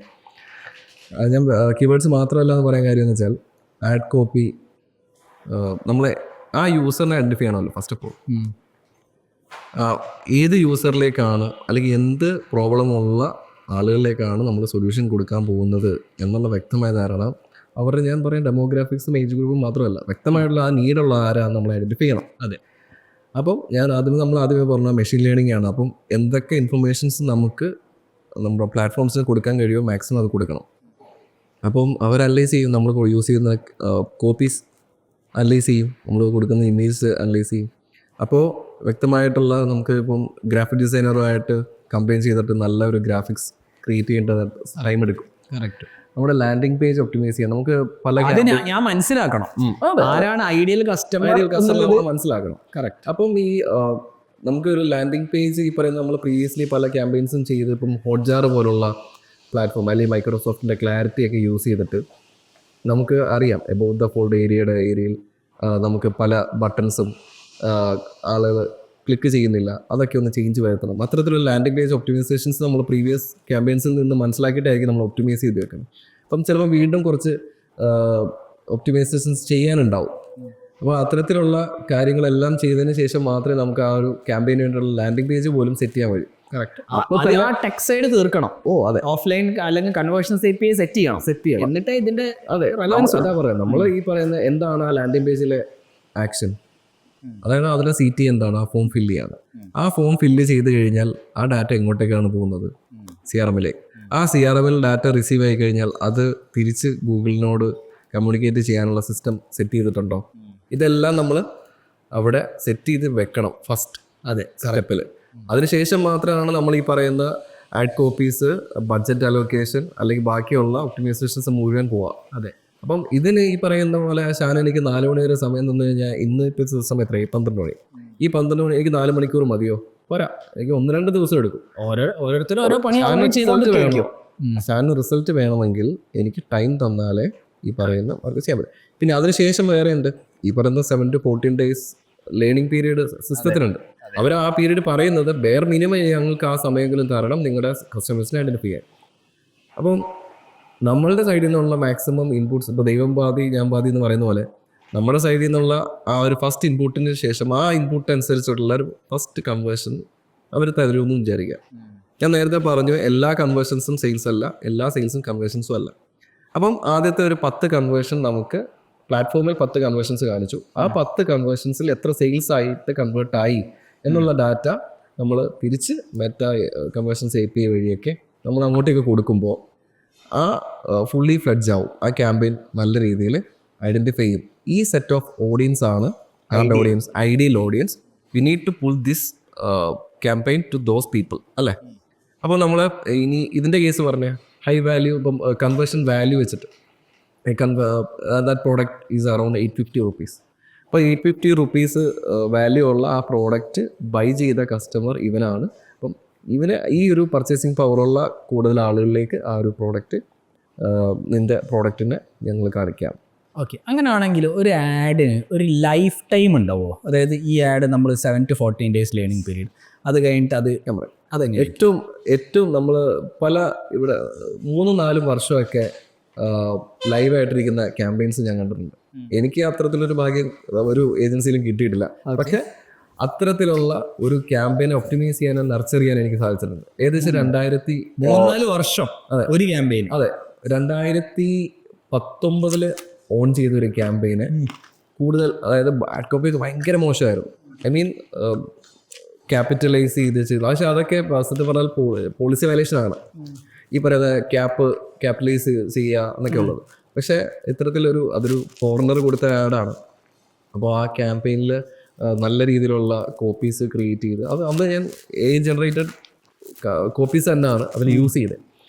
പക്ഷേ ഞാൻ അതിൻ്റെ ക്യാമ്പയിൻ സ്റ്റാർട്ട് ഡേറ്റ് നോക്കിയപ്പോൾ 2019 അപ്പോൾ ഏകദേശം 5 വർഷമായി. അപ്പോൾ 5 വർഷമായിട്ട് അവർ ആ ഒരു ക്യാമ്പയിൻ ഓണാണ്. അത് അവരുടെ വിന്നിങ് ക്യാമ്പയിനാണ്. അവരിൽ നിന്ന് കൺവേർഷൻസ് ഇപ്പോഴും വരുന്നുണ്ട് വർഷം. കാര്യം ആ ഒരു അവർക്ക് ഏകദേശം പറയുകയാണെങ്കിൽ 13 million സെയിൽസൊക്കെ മന്ത്ലി ഉള്ള കമ്പനിയാണ്. വലിയ കമ്പനി. US ഡോളർ സെയിൽസ് വലിയ കമ്പനിയാണ്. കാര്യം അവരുടെ ഇന്ത്യയിലെ ഒരു ക്ലയൻറ്റ് എന്ന് പറയുമ്പോൾ ജിൻഡലൊക്കെ ഒരു ക്ലയൻറ്റാണ്. അതൊരു ഭാഗ്യം എന്താണെന്ന് വെച്ചാൽ ഞങ്ങൾ വർക്ക് ചെയ്ത 4 മാസം പീരീഡിലാണ് എഡി പമ്പിൽ ഈ ഒരു ജിൻഡൽ നമ്മൾ കൊടുത്തിരുന്ന ക്യാമ്പയിനിൽ നിന്നാണ് അവർക്ക് ഇത് വന്നത്, എൻക്വയറി വന്നത്. അപ്പോൾ അദാനിയുടെ സൈഡിൽ നിന്നും വന്നിരുന്നു, ജിൻഡലിൽ നിന്നും വന്നു. ജിൻഡൽ കൺവേർട്ടായി. ജിൻഡലിലെ കൺവേർഷൻ ഏകദേശം 2.5 മാസം കഴിഞ്ഞിട്ടാണ്. കാര്യം B2B ബിസിനസ് നമുക്കറിയാലോ, ഹൈ വാല്യൂ കൺവേർഷൻ മാത്രമല്ല, അവരുടെ ഒരു ബിസിനസ് ജേണി എന്ന് പറയുന്നത് ചിലപ്പം ആ ഒരു conversion journey minimum 2 months to 1 year അല്ലെങ്കിൽ 2 year ഒക്കെ പോകും. കാര്യം അവർ ആ ഒരു കൊട്ടേഷൻ അങ്ങോട്ടേക്ക് കൊടുത്ത് അതിൽ ചർച്ച, ആ ത്രെഡ് ഇങ്ങനെ പോയി ഏകദേശം ഒരു വർഷത്തോളമൊക്കെ എടുക്കും അവർക്ക് മിനിമം. അതെ. അപ്പോൾ ഇത് ഏകദേശം 2.5 മാസം കൊണ്ട് അവർക്ക് അത്രയും റിക്വയർഡ് ആയിരുന്നു. വലിയൊരു ഏകദേശം $35,000 ഏകദേശം 30-34 ലക്ഷം രൂപ വില വരുന്ന ഒരു വലിയ മോട്ടറായിരുന്നു. അപ്പം അത് കൺവേർട്ടായി. അപ്പം ഞാനത് പക്ഷേ അവർ യൂസ് ചെയ്തെന്ന് CRM HubSpot ആയിരുന്നു. അപ്പോൾ നമുക്ക് വ്യക്തമായിട്ട് HubSpotൽ കാണാം ഒരു പ്രദീപ് ചൗഹാൻ എന്ന് പറയുന്ന വ്യക്തി ഈ ഒരു പർട്ടിക്കുലർ ക്യാമ്പയിനിൽ നിന്ന്, ഈ ഒരു പർട്ടിക്കുലർ ആഡ് ഗ്രൂപ്പിൽ നിന്ന്, ഈ ഒരു പർട്ടിക്കുലർ കീവേഡിൽ നിന്നാണ്. അപ്പോൾ അത്രത്തോളം അവരവിടെ ട്രാക്ഡ് ആണ്. അവർ $1 സ്പെൻഡ് ചെയ്യുന്നത് ഏത് ക്യാമ്പയിനിൽ നിന്നാണ് ആ ഒരു മൊത്തം ട്രാക്ഡ് ആയിരിക്കണം, അല്ലെങ്കിൽ അവർ പാനിക്കാവും. അപ്പം ഈ പറയുന്ന വാല്യൂ അവർക്ക് ആ ഒരു കോൺഫിഡൻസ് കൊണ്ടുവന്നത്, അതായത് 5 വർഷം ഒരു ക്യാമ്പയിൻ അവർക്ക് നോൺ സ്റ്റോപ്പ് ആയിട്ട് റൺ ചെയ്യാനുള്ള കോൺഫിഡൻസ് എന്ന് പറഞ്ഞാൽ അവരുടെ ഓഫ്കോഴ്സ് അവരുടെ ആ ട്രാക്കിങ്ങും സെയിൽസ് ട്രാക്കിങ് പെർഫെക്ഷൻ ആണ്. അതായത് എത്ര കാലമാണെങ്കിൽ ഒന്ന് പോവാം, നമ്മുടെ പെർഫെക്റ്റ് ആയിട്ട് സാധനം ചെയ്യാനായിട്ട് വരും. അതെ, AB ടെസ്റ്റും ചെയ്യാം. ചിലപ്പോൾ നിങ്ങൾക്ക് എല്ലാ ക്യാമ്പയിൻസും വർക്ക് ആവണമെന്നില്ല, 2 ക്യാമ്പയിൻസ് ചെയ്യാം. അപ്പം എനിക്കൊരു പേഴ്സണൽ വെബ്സൈറ്റ് ഉണ്ട്, mynameiskalam.com. അതിൽ ഞാൻ ഫീഡർ സ്ട്രാറ്റജി എന്ന് പറയുന്നൊരു സ്ട്രാറ്റജി ഉണ്ട്. അത് സ്വന്തം റിസ്കിൽ ട്രൈ ചെയ്ത് നോക്കുക. വർക്കൗട്ട് ആയിരിക്കായിട്ടുണ്ട്. അപ്പം ഗൂഗിൾ ഫീഡർ സ്ട്രാറ്റജി എന്നാണ് പറയുന്നത്. അതിന് ഈ പറയുന്ന ഒരു സെറ്റ് ഓഫ് ഒരു ഹാക്കാണ്. ഐ മീൻ ഗൂഗിൾ റെക്കമെൻഡ് ചെയ്യുന്ന കാര്യമല്ല, പക്ഷേ ലോജിക്കലി നമുക്ക് ചിന്തിക്കുമ്പോൾ ഒരു CPC കുറയ്ക്കാൻ വേണ്ടിയിട്ടുള്ള, പക്ഷേ കൺവേർഷൻ കോസ്റ്റും കുറയ്ക്കാൻ പറ്റുന്ന ഒരു സ്ട്രാറ്റജിയാണ്. അപ്പോൾ ആ സ്ട്രാറ്റജി പ്രകാരം കുറച്ച് ഒരു സെറ്റ് ഓഫ് കീവേഡ്സിനെ നമ്മൾ എക്സാക്ട് മാച്ച് ആയിട്ട് റൺ ചെയ്യുന്നു. പിന്നെ അതിൻ്റെ ഡ്യൂപ്ലിക്കേറ്റ് ക്രിയേറ്റ് ചെയ്തിട്ട് അതിനെ മാക്സിമൈസ് ക്ലിക്കിലും, പിന്നെ അതിൻ്റെ ആ ഒരു ക്യാമ്പയിൻ്റെ ഡ്യൂപ്ലിക്കേറ്റ് എടുത്തിട്ട് ബ്രോഡ് മാച്ചിൽ ഈ പറയുന്ന പോലെ മാക്സിമൈസ് കൺവേർഷന് വേണ്ടിയിട്ടും യൂസ് ചെയ്യുന്ന ഒരു സെറ്റ് ഓഫ് സ്ട്രാറ്റജിയാണ്. അത് വളരെ ഡീറ്റെയിൽഡ് ആയിട്ട് സ്റ്റെപ്പ് ബൈ സ്റ്റെപ്പായിട്ട് പറയുന്നുണ്ട്. അപ്പം ഇത്തരത്തിലുള്ള സ്ട്രാറ്റജി മനസ്സിലാക്കിയിട്ട് നമുക്ക് എല്ലാ സ്ട്രാറ്റജീസും ഒരുപാട് റിസോഴ്സിൽ നിന്ന് നമുക്ക് മനസ്സിലാക്കാം. പ്ലാറ്റ്ഫോംസ് ഇന്ന രീതിയിലാണ് ചെയ്യുന്നതെന്ന് മനസ്സിലാക്കാം. പക്ഷേ ഞാൻ മനസ്സിലാക്കിയിടത്തോളം ഇങ്ങനെ സ്ട്രാറ്റജി പഠിക്കുന്നതിനപ്പുറം ഈ സ്ട്രാറ്റജി ഇംപ്ലിമെൻറ്റ് ചെയ്യുകയും ഈ ഇംപ്ലിമെൻറ്റ് ചെയ്യുന്നതിലൂടെ വരുന്ന കൺവേർഷൻസിലും അല്ലെങ്കിൽ ഇൻഫർമേഷൻസിനെ കറക്റ്റായിട്ട് നമ്മൾ യൂസ് ചെയ്യുന്ന പ്ലാറ്റ്ഫോമിലും കൂടെ ഡ്രൈവ് ചെയ്ത് മാത്രമേ കറക്റ്റ് റിസൾട്ടിലേക്ക് സജ്ജീകരിക്കും. നമുക്കൊരു ക്യാമ്പയിൻ സ്റ്റാർട്ട് ചെയ്യാൻ പറ്റും. തുടക്കത്തിൽ കുറച്ച് കൺവേർഷൻസ് വരാം, പക്ഷേ അതിനെ ക്വാളിഫൈ ചെയ്യണമെങ്കിൽ, അതൊരു ക്വാളിറ്റി ലീഡ് ബിൽഡ് ചെയ്യണമെന്നുണ്ടെങ്കിൽ, അല്ലെങ്കിൽ ക്വാളിറ്റി സെയിൽസ് വരണം എന്നുണ്ടെങ്കിൽ, ചിലപ്പോൾ ഫസ്റ്റ് സെയിൽസ് വന്നിട്ടുണ്ടായിരിക്കും ഒരു ദിവസം, ഒരു ചിലപ്പം 3 to 5 ഡേയ്സിൽ കഴിഞ്ഞിട്ട് ഒരു സെയിൽസ് വന്നിട്ടുണ്ട്. പക്ഷേ ആ 3 to 4 ഡേയ്സിൽ നമ്മൾ സ്പെൻഡ് ചെയ്ത എമൗണ്ട് നമുക്ക് ലോസായി. കറക്റ്റ്. പിന്നെ ബ്രാൻഡ് അവയർനെസ്. അല്ല, ഇനി ഈ ബ്രാൻഡ് അവയർനെസ് പറയുമ്പോൾ പല ബ്രാൻഡുകളും എന്നെ വിളിച്ചിട്ട് പറയും, നിങ്ങൾക്ക് പെർഫോമൻസ് മാർക്കറ്റിംഗ് ചെയ്യണം. ഇപ്പോൾ എന്താണ് നിങ്ങളുടെ പ്രൊഡക്റ്റ്? അപ്പോൾ ബ്രാൻഡ് ആർക്കെങ്കിലും അറിയോ? ഇല്ല. ഞാൻ ഡയറക്റ്റ്ലി പെർഫോമൻസ് മാർക്കറ്റിംഗ് ചെയ്യണോ അറിയും, അതായത് ആഡ്സ് റൺ ചെയ്യണം. എന്താണ് അതിനെപ്പറ്റി പറയാനുള്ളത്? കാരണം ഒരു പുതിയൊരു ബ്രാൻഡ് പെട്ടെന്നൊരു പ്രൊഡക്റ്റ്, നല്ല പ്രൊഡക്റ്റ് ആക്കുക, ഒരു ബ്രാൻഡ് കൊണ്ടുവന്നു, അപ്പം തന്നെ പെർഫോമൻസ് മാർക്കറ്റിംഗ് ചെയ്ത് കഴിഞ്ഞാൽ അതിൻ്റെ അകത്ത് അവർക്ക് സെയിൽസ് കിട്ടുമോ? Paid ads. അതെ. ഇപ്പം ബ്രാൻഡുകളെ സംബന്ധിച്ചോളം അവർക്ക് എന്ത് മാർക്കറ്റിംഗ് ആക്ടിവിറ്റി ചെയ്താലും റവന്യൂ ആണ് അറ്റ് ദ എൻഡ് വേണ്ടത്, അല്ലേ? Revenue, profit. പ്രോഫിറ്റ് ആദ്യത്തിൽ റവന്യൂ, പിന്നെ കുറച്ച് കഴിയുമ്പോൾ പ്രോഫിറ്റ് വേണം. അവർ ആവശ്യമുള്ള ചില ഒരു മാർക്കറ്റിംഗ് വിത്തൗട്ട് മാർക്കറ്റിംഗ് ഒരു കോട്ട് ഉണ്ടായിരുന്നു ഫേമസ് ആയിട്ടുള്ള, business without marketing is dead എന്ന് പറഞ്ഞിട്ട്. അപ്പോൾ ഞാനത് വായിച്ചപ്പോൾ പറഞ്ഞു, അയ്യോ അതങ്ങനല്ലല്ലോ, without the right marketing the business is dead അല്ലേ. കാര്യം നമ്മൾ മിസ്പ്ലേസ്ഡ് ആയിട്ടുള്ള ചില മാർക്കറ്റിംഗ് ആക്ടിവിറ്റീസ് പല സമയത്ത് ചെയ്തിട്ട് കാര്യമില്ല. അത് പ്രോപ്പറായിട്ട് ചെയ്യേണ്ട സമയത്ത് ചെയ്യുന്നതിലാണ് കാര്യം. അപ്പോൾ നമുക്ക് ട്രഡീഷണലി നമ്മൾ കണ്ടുവരുന്ന ഒരു ട്രഡീഷണൽ മാർക്കറ്റിങ്ങിലാണെങ്കിലും ഓപ്പോസിറ്റ് മാർക്കറ്റിങ്ങിലാണെങ്കിലും ഒരു ഫണലുണ്ടല്ലോ, നമ്മൾ ഫോളോ ചെയ്യുന്നതല്ല ആ ഒരു അറിയാത്ത അൺഅവെയർഡ് ആയിട്ടുള്ള ഫണൽ പറഞ്ഞു കഴിഞ്ഞാൽ ആദ്യത്തെ ചെയ്യേണ്ടത്, രണ്ടാമത് ചെയ്യേണ്ടത്. അതെ, ആദ്യത്തെ അവയർനെസ്, പിന്നെ നമ്മൾ പറയുന്ന ആ ഒരു കൺസൾട്ടേഷൻ, അങ്ങനെ ആ രീതിയിൽ ഫണല് പോകും. പക്ഷേ നമ്മൾ ആ ഒരു പല ബിസിനസ്സുകളും നിലവിൽ ചെയ്തുകൊണ്ടിരിക്കുന്നതെന്ന് വെച്ചാൽ ആ ഒരു ആദ്യത്തെ ലീഡ് ജനറേഷനിൽ ഫോക്കസ് ചെയ്യും. പക്ഷേ ആ ലീഡ് ജനറേഷൻ ഫോക്കസ് ചെയ്യുന്ന ആള് ഇപ്പം മെറ്റേനെ സംബന്ധിച്ചോളം, ഗൂഗിൾ സെർച്ചിനെ സംബന്ധിച്ചോളം ഹയർ ഇൻറ്റൻ്റ് ആയിട്ടുള്ള ആളുകളിലാണ് ഡയറക്റ്റ്ലി നമ്മുടെ സ്ഥലത്തേക്ക് വരുന്നത്, അല്ലെങ്കിൽ നമ്മുടെ പേജിലേക്ക് വരുന്നത്. പക്ഷെ മെറ്റേനെ സംബന്ധിച്ചോളം നിങ്ങൾ ആവശ്യപ്പെട്ടിട്ടല്ല നിങ്ങളുടെ മുന്നിലേക്ക് ഞാൻ ക്യാമ്പയിനായിട്ട് വരുന്നത്, അല്ലേ? നിങ്ങളെ ഞാൻ പോസിബിളി കാണിക്കുകയാണ്. ചിലപ്പോൾ നിങ്ങൾക്ക് ഇൻട്രസ്റ്റ് ഉണ്ടായിരിക്കാം, ഇൻട്രസ്റ്റ് ഇല്ലായിരിക്കാം. അതെ. അപ്പോൾ നിങ്ങളവിടെ കൺസൾട്ടേഷൻ എനിക്ക് തരണമെങ്കിൽ എനിക്ക് നിങ്ങൾ കണ്ട് പരിചയം ഉണ്ടായിരിക്കണം, അല്ലേ? അതെ. ഞാൻ ഷാനോട് വന്നിട്ട് എനിക്ക് 20% ഓഫർ തരാമോ എന്ന് എനിക്ക് ചോദിക്കാൻ പറ്റത്തില്ല. ഷാൻ എനിക്ക് അറിയുന്ന ആളാണെങ്കിൽ എനിക്ക് ആ ഒരു കോൺഫിഡൻസോട് കൂടി, അല്ലെങ്കിൽ ആ ഒരു അധികാരത്തോടു കൂടി വന്ന് ചോദിക്കാൻ പറ്റും. ആ ഒരു പരിചയം ഉണ്ടാക്കൽ ആണ് നമ്മൾ ഈ ഒരു അവയർനെസ് ക്യാമ്പയിനിലൂടെ ഉദ്ദേശിക്കുന്നത്. അത് ഭയങ്കര വിമുഖതയാണ് ആളുകൾക്ക് അതിൽ ഇൻവെസ്റ്റ് ചെയ്യാൻ.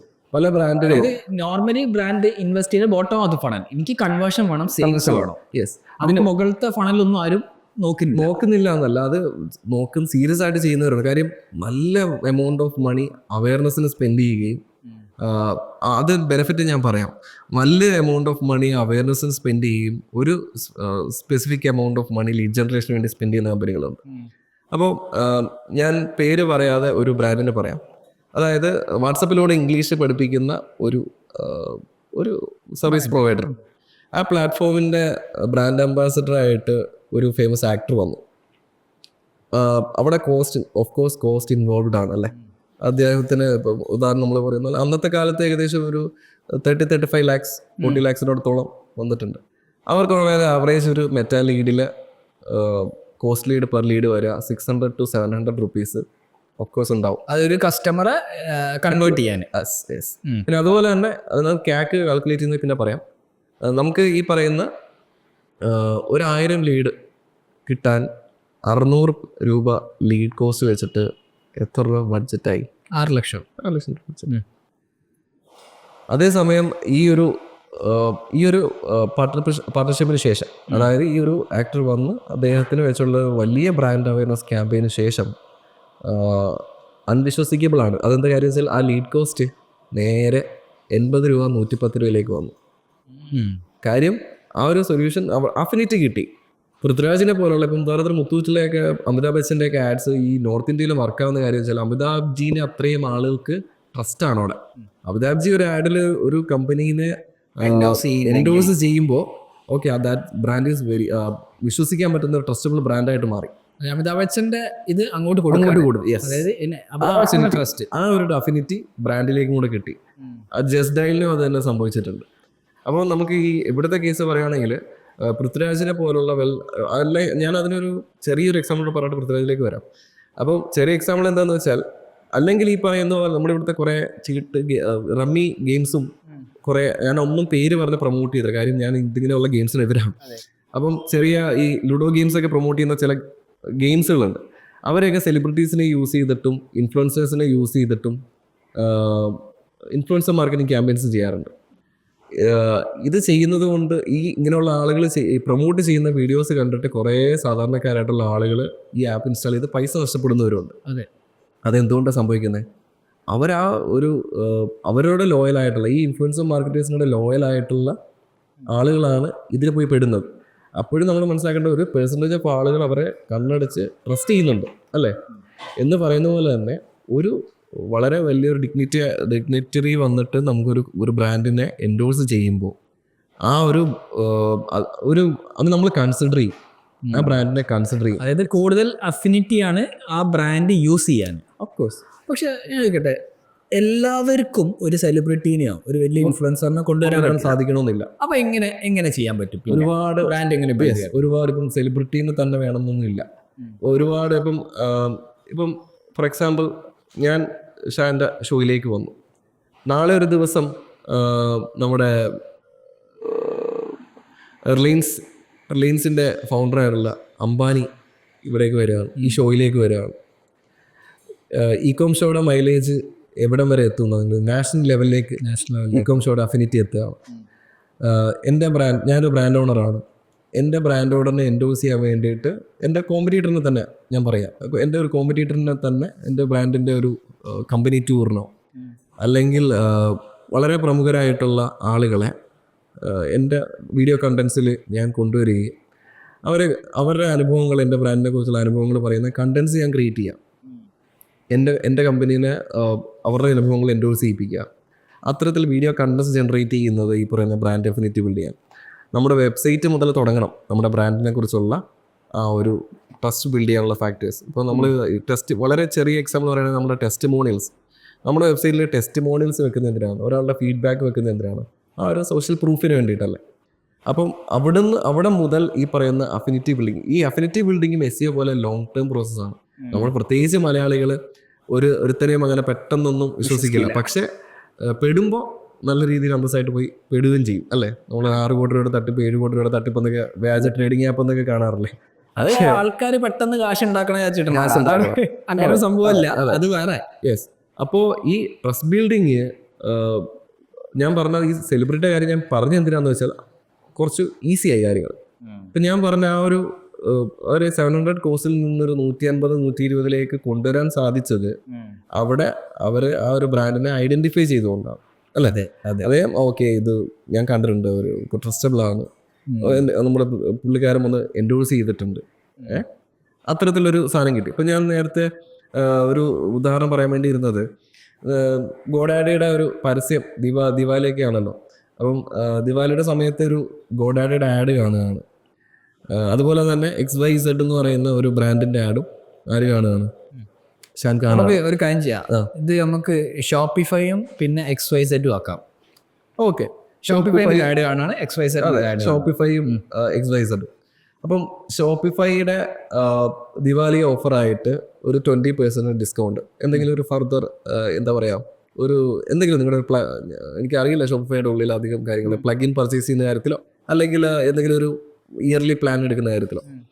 അപ്പോൾ 20% ഡിസ്കൗണ്ടും XYZും ഇതേ സെയിം 20% ഡിസ്കൗണ്ടും.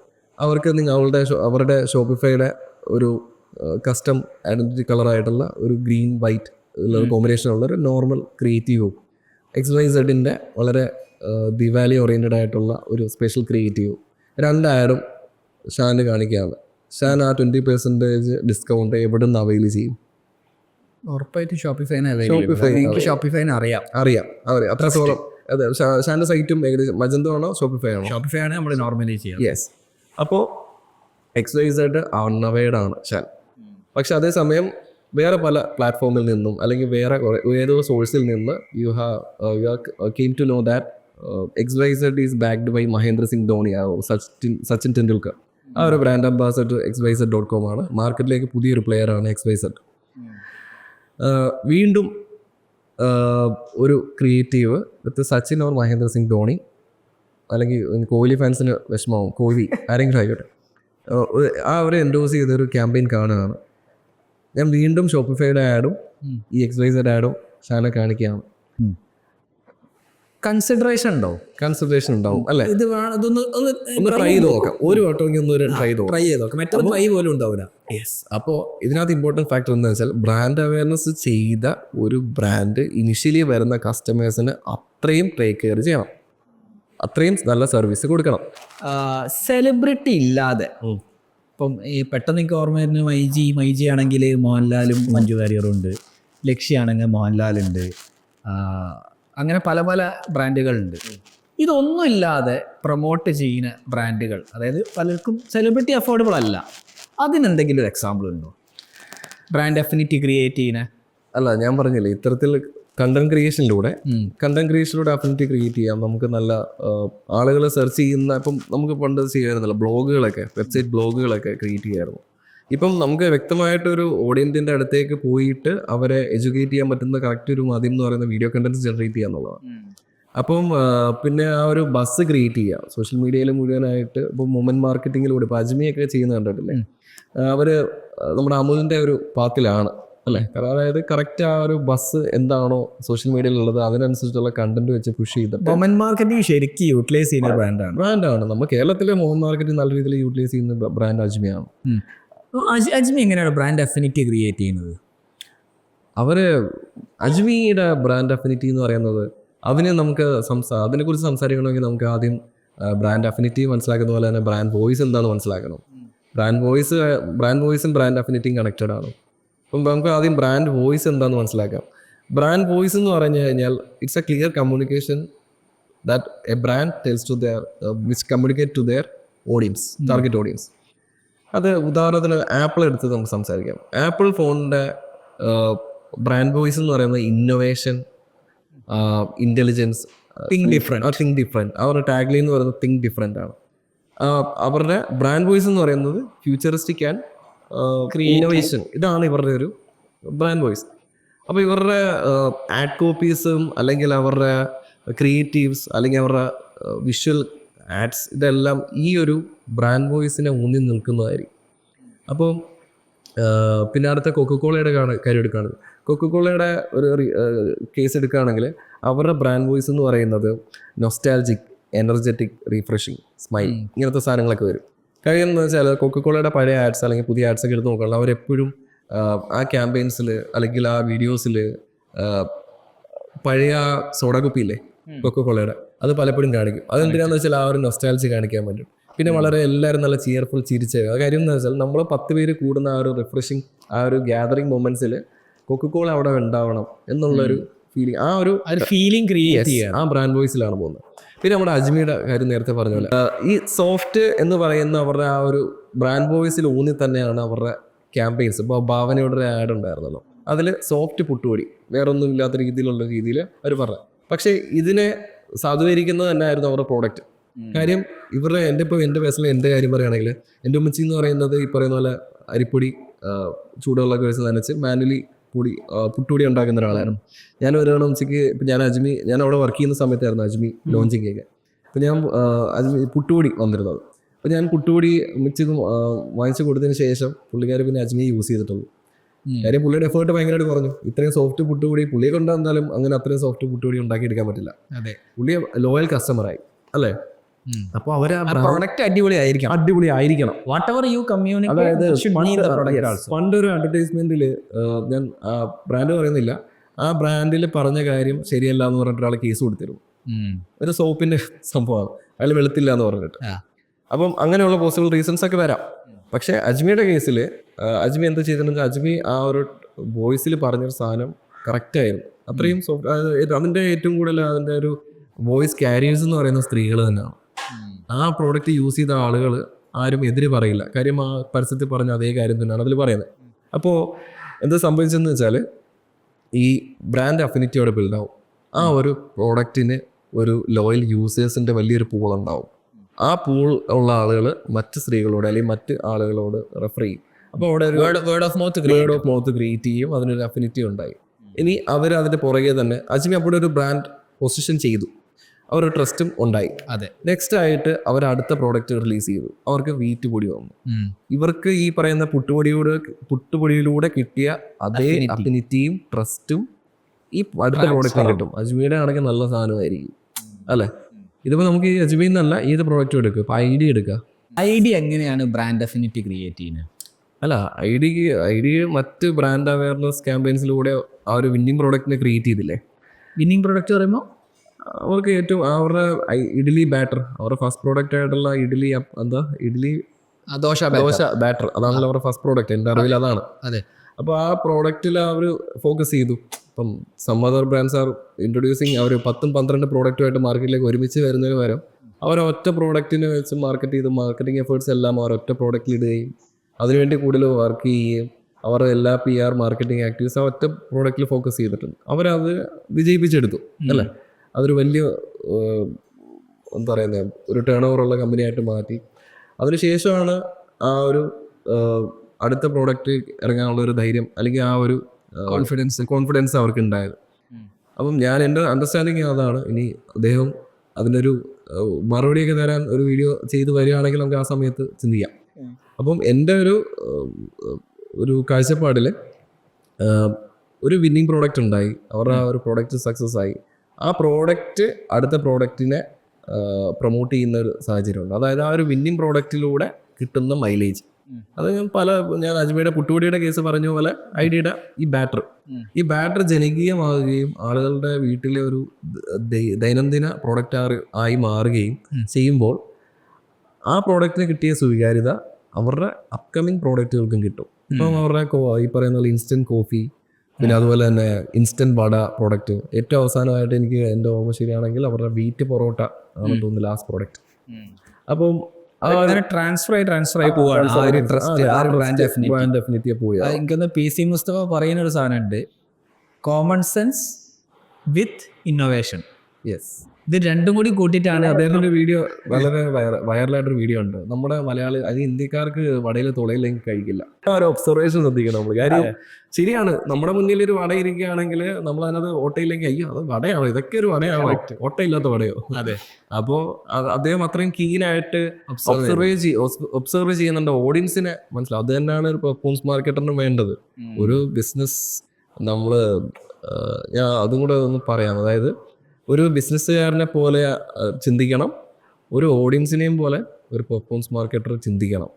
അപ്പം വളരെ കീനായിട്ട് ഓഡിയൻസിനെ ഐഡൻറ്റിഫൈ ചെയ്യണം, മനസ്സിലാക്കണം. പിന്നെ നമ്മളൊരു കോപ്പി ചെയ്യുമ്പോഴും അല്ലെങ്കിൽ ഒരു ക്രിയേറ്റീവ് ഡിസൈൻ ചെയ്യുമ്പോഴൊക്കെ നമ്മൾ ഇതെല്ലാം സെറ്റ് ചെയ്ത് വെച്ചതിന് ശേഷം ഈ ആഡ് നമ്മളാണ് കൊടുത്തത് എന്ന് തോന്നാത്ത വിധത്തിൽ നമ്മൾ മാറി നിന്നിട്ട് ഒരു യൂസറിനെ പോലെ നോക്കാം. ഇപ്പം ഷാൻ ഒരു യൂസറാണ്, ഞാനാണ് ആഡ് കൊടുത്ത ആൾ, ഞാൻ ഷാനെ പോലെയും ചിന്തിക്കണം. കറക്റ്റ്. എന്നിട്ട് നമ്മൾ ടാർഗറ്റ് ചെയ്യുന്ന ഓഡിയൻസ് ഒരു പർട്ടിക്കുലർ കോഴ്സിന് വേണ്ടിയിട്ട് സ്റ്റഡി അബ്രോഡിൻ്റെ ക്യാമ്പയിനാണ് ചെയ്യുന്നതെങ്കിൽ ഞാൻ സ്റ്റഡി അബ്രോഡ് റിക്വയർമെൻ്റ് ഉള്ള ഒരു ആളെ പോലെ ഞാൻ ആഡിനെ നോക്കിക്കാണണം. ഈ ആഡ് കണ്ടാൽ ഞാൻ ക്ലിക്ക് ചെയ്യും. എൻ്റെ സൊല്യൂഷൻ എനിക്ക് ജർമ്മനിക്ക് പോകാനൊരു വീസ പ്രോസസ്സ് ചെയ്ത് തരണം. അതിന് എൻ്റെ പ്രോബ്ലം അതിൽ പറയുന്നുണ്ട്. ഐ മീൻ ആ ഒരു മെസ്സേജിങ്ങിൽ കറക്റ്റ് ആ ഒരു പ്രോബ്ലത്തെ കുറിച്ച് പറയുന്നുണ്ടോ, അഫോർഡബിൾ ആണോ, ഓഫോ എല്ലാം കിട്ടുമോ, ട്രസ്റ്റബിൾ ആണോ, അതിൽ കുറേ സംഭവങ്ങൾ നമ്മൾ ഈ പറയുന്ന കോപ്പിയിൽ സെറ്റ് ചെയ്യേണ്ടതുണ്ട്. അപ്പം അങ്ങനെ ചിന്തിച്ചാൽ മാത്രമേ നമുക്ക് വളരെ സക്സസ്ഫുൾ ആയിട്ടുള്ള, ഇത് ഞാൻ പറഞ്ഞത് ലിറ്ററലി ഞാൻ പറഞ്ഞത് എന്ന് വെച്ചാൽ ഈ പറയുന്ന പുറമേയുള്ള കാര്യങ്ങൾ, അതിനുശേഷമാണ് ടെക്നിക്കൽ കാര്യങ്ങൾ. ആഡ് കോപ്പി ബാക്കി സാധനങ്ങളൊക്കെ നമുക്ക് വിഷ്വലി കാണുന്ന കാര്യങ്ങളാണ്. പക്ഷെ അതിന് സെക്കൻഡ് സ്റ്റേജിലോട്ട് പോകുമ്പോൾ ഈ പറയുന്ന പോലെ നമ്മൾ വീണ്ടും നമ്മുടെ കൺവേർഷൻ ട്രാക്കിങ്ങും മെഷറിങ്ങും ഇതെല്ലാം കൂടെ ഒത്തിണങ്ങി സെറ്റ് ചെയ്തതിനു ശേഷം ചെയ്യാൻ പാടുള്ളൂ. അതെ, ഇത് ഒത്തിണങ്ങി വരുമ്പോഴാണ് ഒരു സക്സസ്ഫുൾ ക്യാമ്പയിൻ ആയിട്ട് മാറുന്നത്. ആ സക്സസ്ഫുൾ ക്യാമ്പയിൻ നമുക്ക് നല്ല രീതിയിലുള്ള ലീഡ്സ് ജനറേറ്റ് ചെയ്ത് തന്നു തുടങ്ങി കഴിഞ്ഞാൽ അത് നമുക്ക് എത്ര കാലം വേണമെങ്കിലും ഓടിക്കാം ഒരു ക്യാമ്പയിൻ. അങ്ങനെയാണെങ്കിൽ നമ്മളിപ്പം പത്രത്തിൽ ആഡ് കൊടുക്കുന്നു, അല്ലെങ്കിൽ ഹോർഡിങ്സിൽ ആഡ് കൊടുക്കുന്നു. ഇതൊക്കെ നോർമലി ഞാൻ മനസ്സിലാക്കിയത് ബ്രാൻഡ് അവയർനെസ് ആണ്. പക്ഷെ ഇതിൻ്റെ ഒരു എന്താ പറയുക, sales side, conversion side measure ചെയ്യാൻ എന്തെങ്കിലും ഒരു ടെക്നിക്ക് ഉണ്ടോ? ഞാൻ ആസ് എ പെർഫോമൻസ് മാർക്കറ്റർ മാത്രമല്ല, ഞാൻ പറഞ്ഞല്ലോ ഞാനൊരു ബ്രാൻഡ് സ്ട്രാറ്റജിയും കൂടെ ഇപ്പം നിലവിൽ കൂടുതൽ പഠിക്കാനും കൺസൾട്ടൻ്റായിട്ട് വർക്കുകയും ചെയ്യുന്ന വ്യക്തിയാണ്. അപ്പം ഞാൻ ഇതിനെക്കുറിച്ച് കൂടുതൽ മനസ്സിലായപ്പോൾ എൻ്റെ മനസ്സിലൊരു തോട്ട് വന്നു. ഞാൻ കൂടുതൽ പല സ്ഥലത്തും കേൾക്കുകയും ചെയ്തിട്ടുള്ളത് എല്ലാം കൂടെ ഗ്യാദർ ചെയ്ത് ഞാനൊരു സൊല്യൂഷൻ കണ്ടുപിടിച്ചിട്ടുണ്ട്. അപ്പം നമ്മൾ പലപ്പോഴും ചിന്തിച്ചിട്ടുണ്ടല്ലേ, ഞാൻ ഹോർഡിങ്സിനെ ഒരു ബ്രാൻഡ് റീകോൾ ആയിട്ട് എപ്പോഴും കൺസിഡർ ചെയ്യാറുള്ളൂ. അതിൽ നിന്ന് നമുക്ക് പോസിബിളി ഈ പറയുന്ന പോലെ വലിയ കൺവേർഷൻസ് ഒന്നും ഉണ്ടാവില്ല. പോണ വഴിക്ക് അത് കണ്ട് അങ്ങനെ അത്രേ ഉള്ളൂ. അത് നമ്മൾ ടി വിയിലോ അല്ലെങ്കിൽ സോഷ്യൽ മീഡിയയിലോ കണ്ട ആഡ്സ് ഈ പറയുന്ന നമ്മളിപ്പം ഉദാഹരണത്തിന് റീസെൻ്റ്ലി ഇച്ചിരി വൈറലായിട്ട് നിൽക്കുന്ന സാധനം ഒരു അറേബ്യൻ ഗോൾഡിൻ്റെ കാര്യം എടുക്കാം. ആസിഫ് അലിയുടെ ജസ്റ്റ് ആ ഹോർഡിങ്ങിൽ ആസിഫ് അലിയുടെ ഒരു ഫോട്ടോയും അറേബ്യൻ ഗോൾഡിൻ്റെ ലോഗോയും കൊച്ചി എന്ന് പറയുന്ന ലൊക്കേഷൻ ഞാനത് ശ്രദ്ധിച്ചേ. അതെ, ഞാൻ അവരുടെ ആഡ് ടി വിയിൽ റിപ്പോർട്ടർ ചാനലിലും 24-ലും അതുപോലെ തന്നെ സോഷ്യൽ മീഡിയയിലും കണ്ടിട്ടുണ്ട്. ആസിഫ് അലിയുടെ ചാനലൊക്കെ ഉണ്ടായിരുന്നു, ആസിഫ് അലിയുടെ ഫേസ്ബുക്ക് പേജിലുണ്ടായിരുന്നു. ഞാൻ ആ ഹോർഡിങ് കണ്ടപ്പോൾ ഞാനത് റീകോളായി. അല്ലേ, കറക്റ്റ്. ഇനി വേറൊരു പരാതി വരാം, ഹോർഡിങ്ങിൽ ക്ലിയർ മെസ്സേജിങ് ഇല്ല. ഹോർഡിങ്ങിൽ ഒന്നുമില്ല, അതിനകത്ത് സ്വർണ്ണമാല ഇട്ട ആരും ഇല്ല. കറക്റ്റ് അല്ലേ, അൺകൺവെൻഷണൽ. അതെ, അൺകൺവെൻഷണൽ ആയിട്ടൊരു സാധനം. അതിനകത്ത് ക്ലിയർ ആയിട്ട് ഇതൊരു സ്വർണ്ണം വിൽക്കുന്ന സ്ഥാപനമാണെന്ന് പറഞ്ഞിട്ടില്ല. അറേബ്യൻ ഗോൾഡിൻ്റെ ലോഗോയും പേരും അദ്ദേഹത്തിന്. ഇത് വൈസ് വേഴ്സ ചിന്തിക്കുക. ഫസ്റ്റ് ഇപ്പം ഉദാഹരണം ശരിയാണ്, എല്ലാവരും ടി വി കാണണം എന്നില്ല, എല്ലാവരും സോഷ്യൽ മീഡിയ നോക്കണം എന്നില്ല. അങ്ങനെയുള്ളവർക്ക് ഈ ബ്രാൻഡ് റീകോൾ എങ്ങനെ പോസിബിൾ ആവും? അവർ എക്കാലത്തും അത് കാണാതിരിക്കത്തില്ലല്ലോ. അവർ ആ ഒരു വൈസ് വേഴ്സ ഞാൻ പറയാൻ കാര്യമെന്ന് വെച്ചാൽ, അവർ ഈ ആഡ് കണ്ടിട്ട് അവർ ഫോണെടുത്ത് അവർ ഇൻസ്റ്റാഗ്രാമോ ഫേസ്ബുക്കോ എടുത്ത് നോക്കിയപ്പോൾ ഈ ഒരു ആഡ് കണ്ടു. അതുപോലെ തന്നെ സോഷ്യൽ മീഡിയയിൽ ടി വിയിൽ ഒരു ന്യൂസ് കാണുന്ന സമയത്ത് അറേബ്യൻ ഗോൾഡ് ഉണ്ട്. അപ്പോൾ ഒരു ബ്രാൻഡ് റീകോൾ വൈസ് വേഴ്സ അടിച്ചു അല്ലേ. ഇനി പത്രത്തിൻ്റെ കേസിൽ പറയുമ്പോൾ അതിൽ ഞാൻ പത്രത്തിലും അതുപോലെ തന്നെ ഹോർഡിങ്സിലും യൂസ് ചെയ്യാൻ പറ്റുന്നൊരു ഹാക്കാണ് ഞാൻ പറയുന്നത്. ഹാക്ക് എന്ന് പറയാൻ പറ്റില്ല, അതൊരു സ്ട്രാറ്റജിയാണ്. ഉദാഹരണത്തിന് മലയാള മനോരമ അല്ലെങ്കിൽ മാതൃഭൂമി പോലെയുള്ള പത്രങ്ങളിൽ നമുക്കൊരു ബ്രാൻഡ് ഒരു ക്യാമ്പയിൻ ഒരു ഹാഫ് പേജ് ആഡ് ചെയ്യാണ്. ഏകദേശം പ്രമുഖ പത്രങ്ങളിലൊക്കെ ഏകദേശം 40-45 ലക്ഷം രൂപ ഹാഫ് പേജ് വരും എന്നാണ് എൻ്റെ ഒരു ധാരണ. അത്രയും കോസ്റ്റ് ഇൻവോൾവ് അല്ലേ എല്ലാ എഡിഷനും നമ്മൾ ചെയ്യുകയാണെങ്കിൽ. അപ്പോൾ ഞാൻ വർക്ക് ചെയ്തിരുന്ന പ്രീവിയസ് ഫിനാൻസ് കമ്പനി അടക്കമുള്ള അവരുടെ ആഡ് ഞാൻ കണ്ടിട്ടുണ്ട്. അവർ പലപ്പോഴും അവരുടെ ആഡ് പ്ലേസ് ചെയ്തതിൽ വെബ്സൈറ്റ് വെക്കുന്നത് കണ്ടിട്ടുണ്ട്. അവരുടെ ഫുൾ വെബ് അഡ്രസ്സാണ് ഉദാഹരണം. ഇപ്പോൾ ഉദാഹരണത്തിന് xyz.com. അതേസമയം ആ ഒരു ബ്രാൻഡിന് ഒരു പർട്ടിക്കുലർ ഓഫർ കൊടുക്കാൻ കഴിയുമെങ്കിൽ, ഇപ്പം കൺസിഡർ മലയാള മനോരമ. അവർ മലയാള മനോരമ ത്രൂ ആണ് അവർ ആ ഒരു ബ്രാൻഡ് അഡ്വർടൈസിങ് ഹാഫ് പേജ് ചെയ്തത്. They can place A domain like xyz.com/mm stand for Malayala Manorama 20. അപ്പോൾ ഈ ഒരു 20% ഓഫിൻ്റെ 20 hours. അപ്പോൾ 20% ഓഫർ കിട്ടും ഈ ലിങ്ക് വഴി.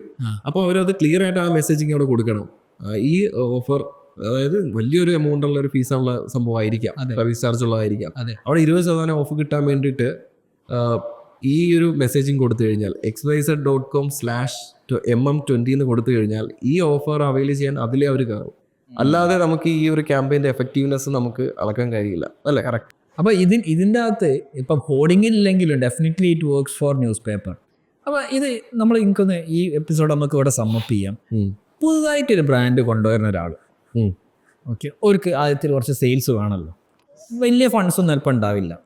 അങ്ങനെ ഒരാളാണെങ്കിൽ അവർ എവിടെ നിന്ന് തുടങ്ങണം, എങ്ങനെയായിരിക്കണം ആ ഒരു ജേണി? ഞാൻ എപ്പോഴും പറയുന്ന പോലെ തന്നെ ആദ്യം നിങ്ങളുടെ ഓഡിയൻസിനെ മനസ്സിലാക്കുക. 4 തരം ഓഡിയൻസ് ഉണ്ട്, ഞാൻ ക്യുക്കായിട്ട് പറയാം. നിങ്ങൾ കൊടുക്കുന്ന സൊല്യൂഷൻ അറിയാത്തവരും, അതായത് ആ ഒരു ഉദാഹരണം ഒരു എട്ടൊക്കെ വെച്ച് കണക്ട് ചെയ്ത് പെട്ടെന്ന് പറയാം.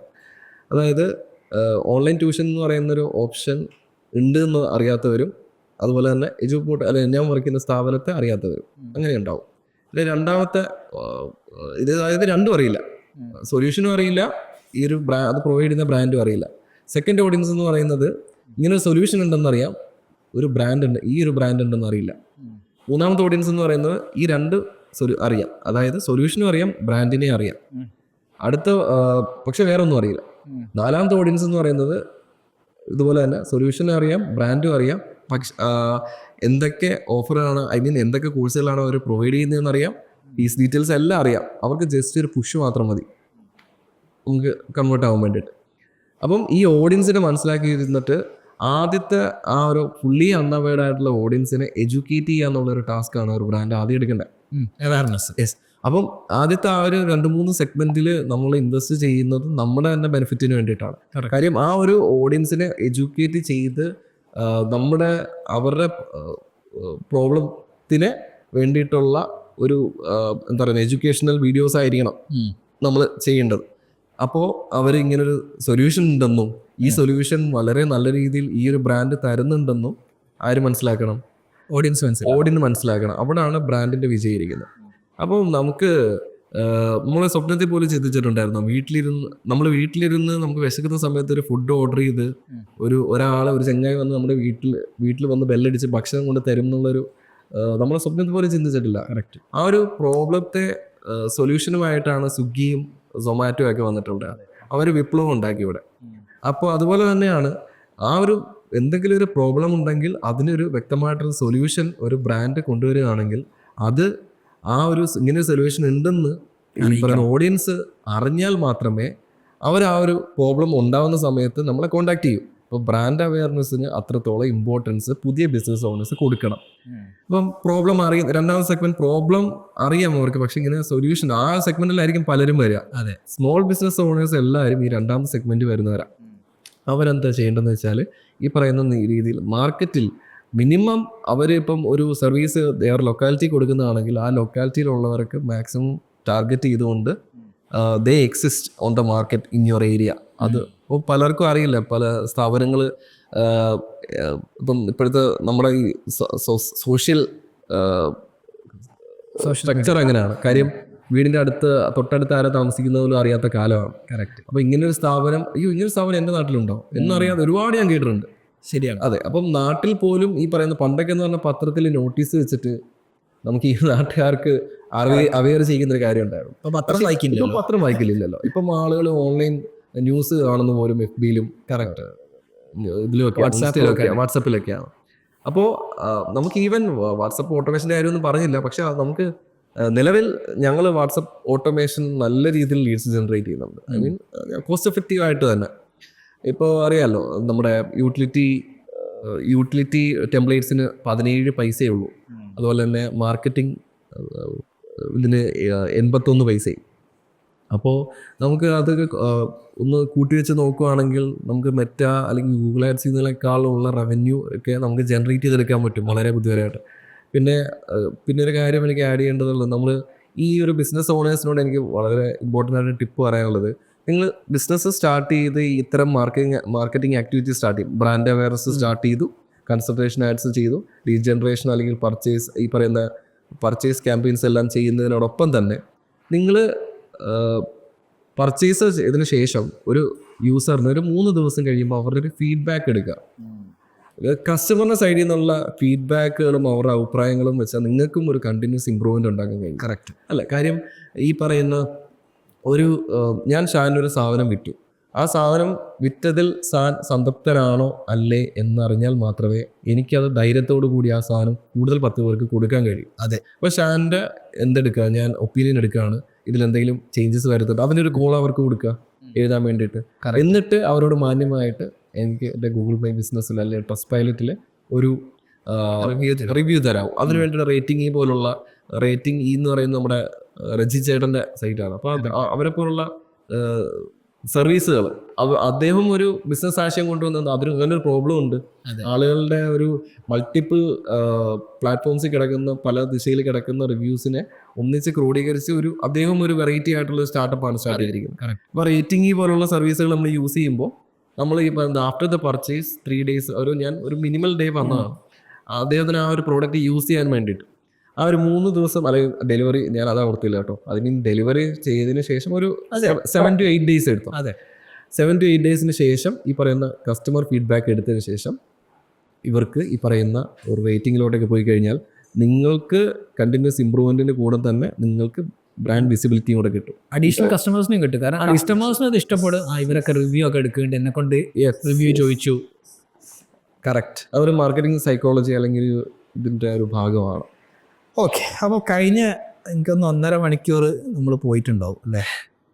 കഴിഞ്ഞ ഒരു 1.5 മണിക്കൂർ നമ്മൾ പെർഫോമൻസ് മാർക്കറ്റിംഗ് അല്ലെങ്കിൽ ബ്രാൻഡ് അവയർനെസ്, ബ്രാൻഡ് അഫിനിറ്റി, എങ്ങനെയാണ് ഒരു ബ്രാൻഡ് ബിൽഡ് ചെയ്യുക, ഇതൊക്കെ നമ്മൾ ഡിസ്കസ് ചെയ്തു. So until we meet again, ഈ എപ്പിസോഡ് ഞങ്ങൾ ഇവിടെ റാപ്പ് ചെയ്യാണ്. ഇതിൻ്റെ കൂടെ എനിക്ക് പറയാനുള്ളത്, നമുക്കൊരു കമ്മ്യൂണിറ്റി ഞങ്ങൾ റൺ ചെയ്യുന്നുണ്ട്. നമ്മൾ ആ റൺ ചെയ്യുന്ന ഉദ്ദേശമാണ്, നിങ്ങൾ ഈ പോഡ്കാസ്റ്റ് കൊണ്ട് നിങ്ങൾ കുറേ പഠിച്ചു. നിങ്ങൾക്ക് ഇനിയും കൂടുതൽ അറിയണമെങ്കിൽ നമ്മുടെ വാട്സാപ്പ് കമ്മ്യൂണിറ്റിയിൽ ചേരാം. ഡിസ്ക്രിപ്ഷനിൽ അതിൻ്റെ ഡീറ്റെയിൽസ് ഉണ്ടാവും. അതിൻ്റെ മുകളിൽ നമ്മൾ മാർക്കറ്റ് പ്ലേസുകൾ ലോഞ്ച് ചെയ്യുന്നുണ്ട്. ഇപ്പം ഫോർ എക്സാമ്പിൾ കലാമിനെ വേണം അല്ലെങ്കിൽ കാർത്തിക്കിനെ വേണം എന്ന് നിങ്ങൾക്ക് തോന്നിക്കഴിഞ്ഞാൽ ഇവരെ നിങ്ങൾക്ക് 1-on-1 കൺസൾട്ടേഷൻ കോൾസിലെടുക്കാം. ബാക്കി ഫുൾ ഡീറ്റെയിൽസ് കമ്മ്യൂണിറ്റിയുടെ ഉള്ളിൽ ഉണ്ടാവും. So thank you for watching.